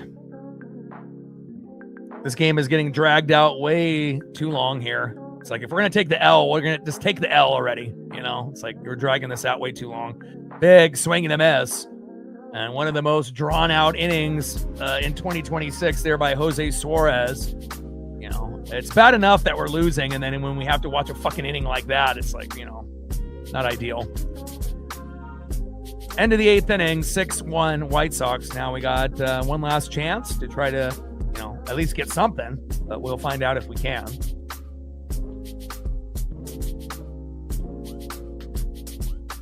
Next up for the Mariners in the 6th hole, 0-for-3 with a K, shortstop JP Crawford.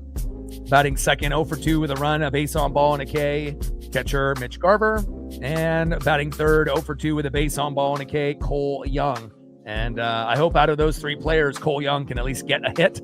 Obviously making a few, defensive gems. But again, not the game that we wanted, but also kind of what we expected after putting up a 12-run game yesterday with Emerson Hancock on the mound. We don't trust Luis Castillo, and that trust obviously has still continued to be broken. End of the 8th inning, 6-1 Chicago.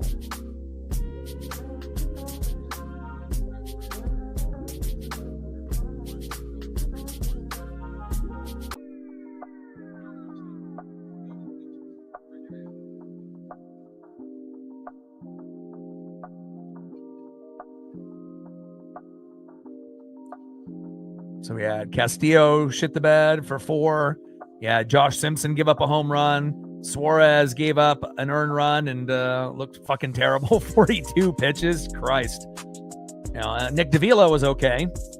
Gave up 1 hit, but that's just the kind of the game that it's been so far. Julio, 2 for 3. Naylor, 1 for 4. Randy, 1 for 4. And that is pretty much it. If you're only going to collect 4 hits all game for a run, that's kind of hard to win. But we got Logan Gilbert on the mound tomorrow going against Davis Martin, one of the best records in baseball, tied for 3rd best record, 5-1, 1.64 ERA. So it could end up being hopefully a pitcher's duel, and hopefully we can find a way to win that game, 2-1, 3-2 if it ends up being low scoring, or maybe 4-3. But definitely is going to be challenging, but it'll be better than this. I'll tell you that. Tyler Schweitzer enters the game there for the White Sox. First pitch to J.P. Crawford, and there for a strike looking, 0-1 count. And the chance of us, even getting a run at this point is very small. We'll be lucky to even get a hit or 2. But, just one of those games. 0-1 pitch, low and away. 1 ball and 1 strike from Schweitzer to J.P. Crawford. After you go through an inning that Jose Suarez had, it mentally, kind of takes you out of everything, and then you're just looking forward to the game ending rather than, making a comeback. 1-1 pitch, hard hit ball towards third. Vargas bobbles it, throw to first, and still ends up getting J.P. Crawford out at first base. Nice recovery there by Miguel Vargas. Down goes J.P., and that is 1 away. Next up is Mitch Garver, and on deck, one of my favorite players, Cole Clutch Young. But it shows you when you don't implement, your lefty hitters, Donovan, Luke Raley, Dominic Canzone, and you stick with this, righty lineup for a whole game, can't win with Luis Castillo on the mound. You just can't. First pitch, takes a strike swinging, high and away, 0-1 count.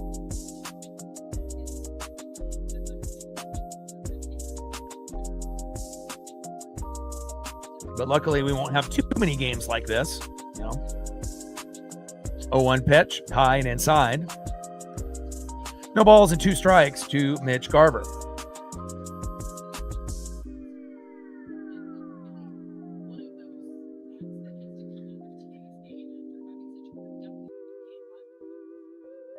Oh-2 pitch, Garver pops it up. Should be a routine play into shallow right field. Kelenic is there, and that is 2 away. All right, we're down to our last out, and, normally I would be like, well, this is going to be an easy last out, but again, when you end up having someone like Cole Young, he might be one of the only couple players besides maybe Julio, Naylor, and Randy that could actually get a hit in this situation. So let's see if Cole can, at least get another hit for his, stat line in 2026. First pitch to Young. Big swing and a miss right down the middle, 0-1 count. Come on, Cole. Four-seam fastball, 96 miles an hour there by Schweitzer. And they are 2 strikes away from this game finally ending. It was okay until Suarez got in, and then that ended up just, being a little excessive. We're already getting beat down. And Young with a little dribbler up the middle, throw to first, and that is out number 3. Good hustle there by Cole, but not in time. And that is the game. Final score, White Sox 6, Mariners 1. And let's go over the stat line here quickly. We don't got too many things to go over with the Mariners.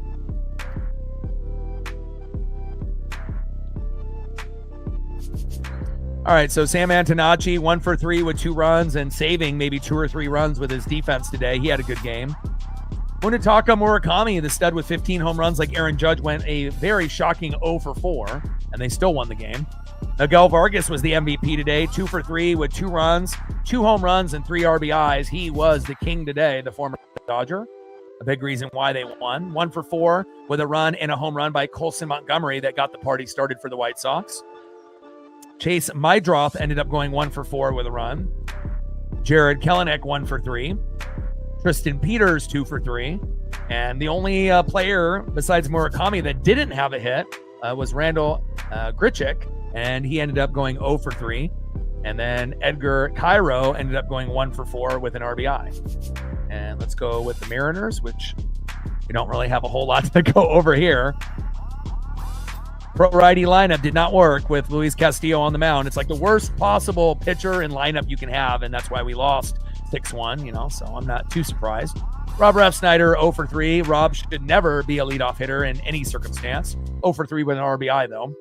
Cal Raleigh continues to struggle. 0 for 16 now in his last 4 games back since the injury. He has not recovered. Julio Rodriguez with a good game, 2 for 3. Josh Naylor, 1 for 4. And Randy, 1 for 4. And that's it. And JP Crawford, 0 for 4. Mitch Garver, 0 for 3. Cole Young, 0 for 3. And Leo Rivas, 0 for 1. So, again, it's hard to win games, when you only have 3 guys, going for 4 hits, and you got, Luis Castillo on the mound and a bunch of AAA pitchers and, guys that you normally wouldn't see, and Josh Simpson, Nick Davila, and Jose Suarez kind of shitting the bed. Davila was okay. He might be the only one that was like, all right. He didn't give up a run, but everyone else did. So, but again, this is the type of game that sometimes the Mariners get themselves in. But again, we still have a chance to win the series tomorrow. We're going to be going against a right-handed pitcher, even though he's got a great record, and we'll see how it ends up playing out. And we got a 1:10 start tomorrow, so make your plans accordingly. And we still got a chance to end up winning the series. Final score: White Sox 6, Mariners 1. And again, not ideal, but again, we still have a chance to win the series, and that is what it is about. Final score: Chicago White Sox 6, Seattle Mariners 1. And I got one question for you. Well, talk sports like us. Your boy Ryan, Northwest Sports Fanatics, and I am out. Tridents up and go Mariners.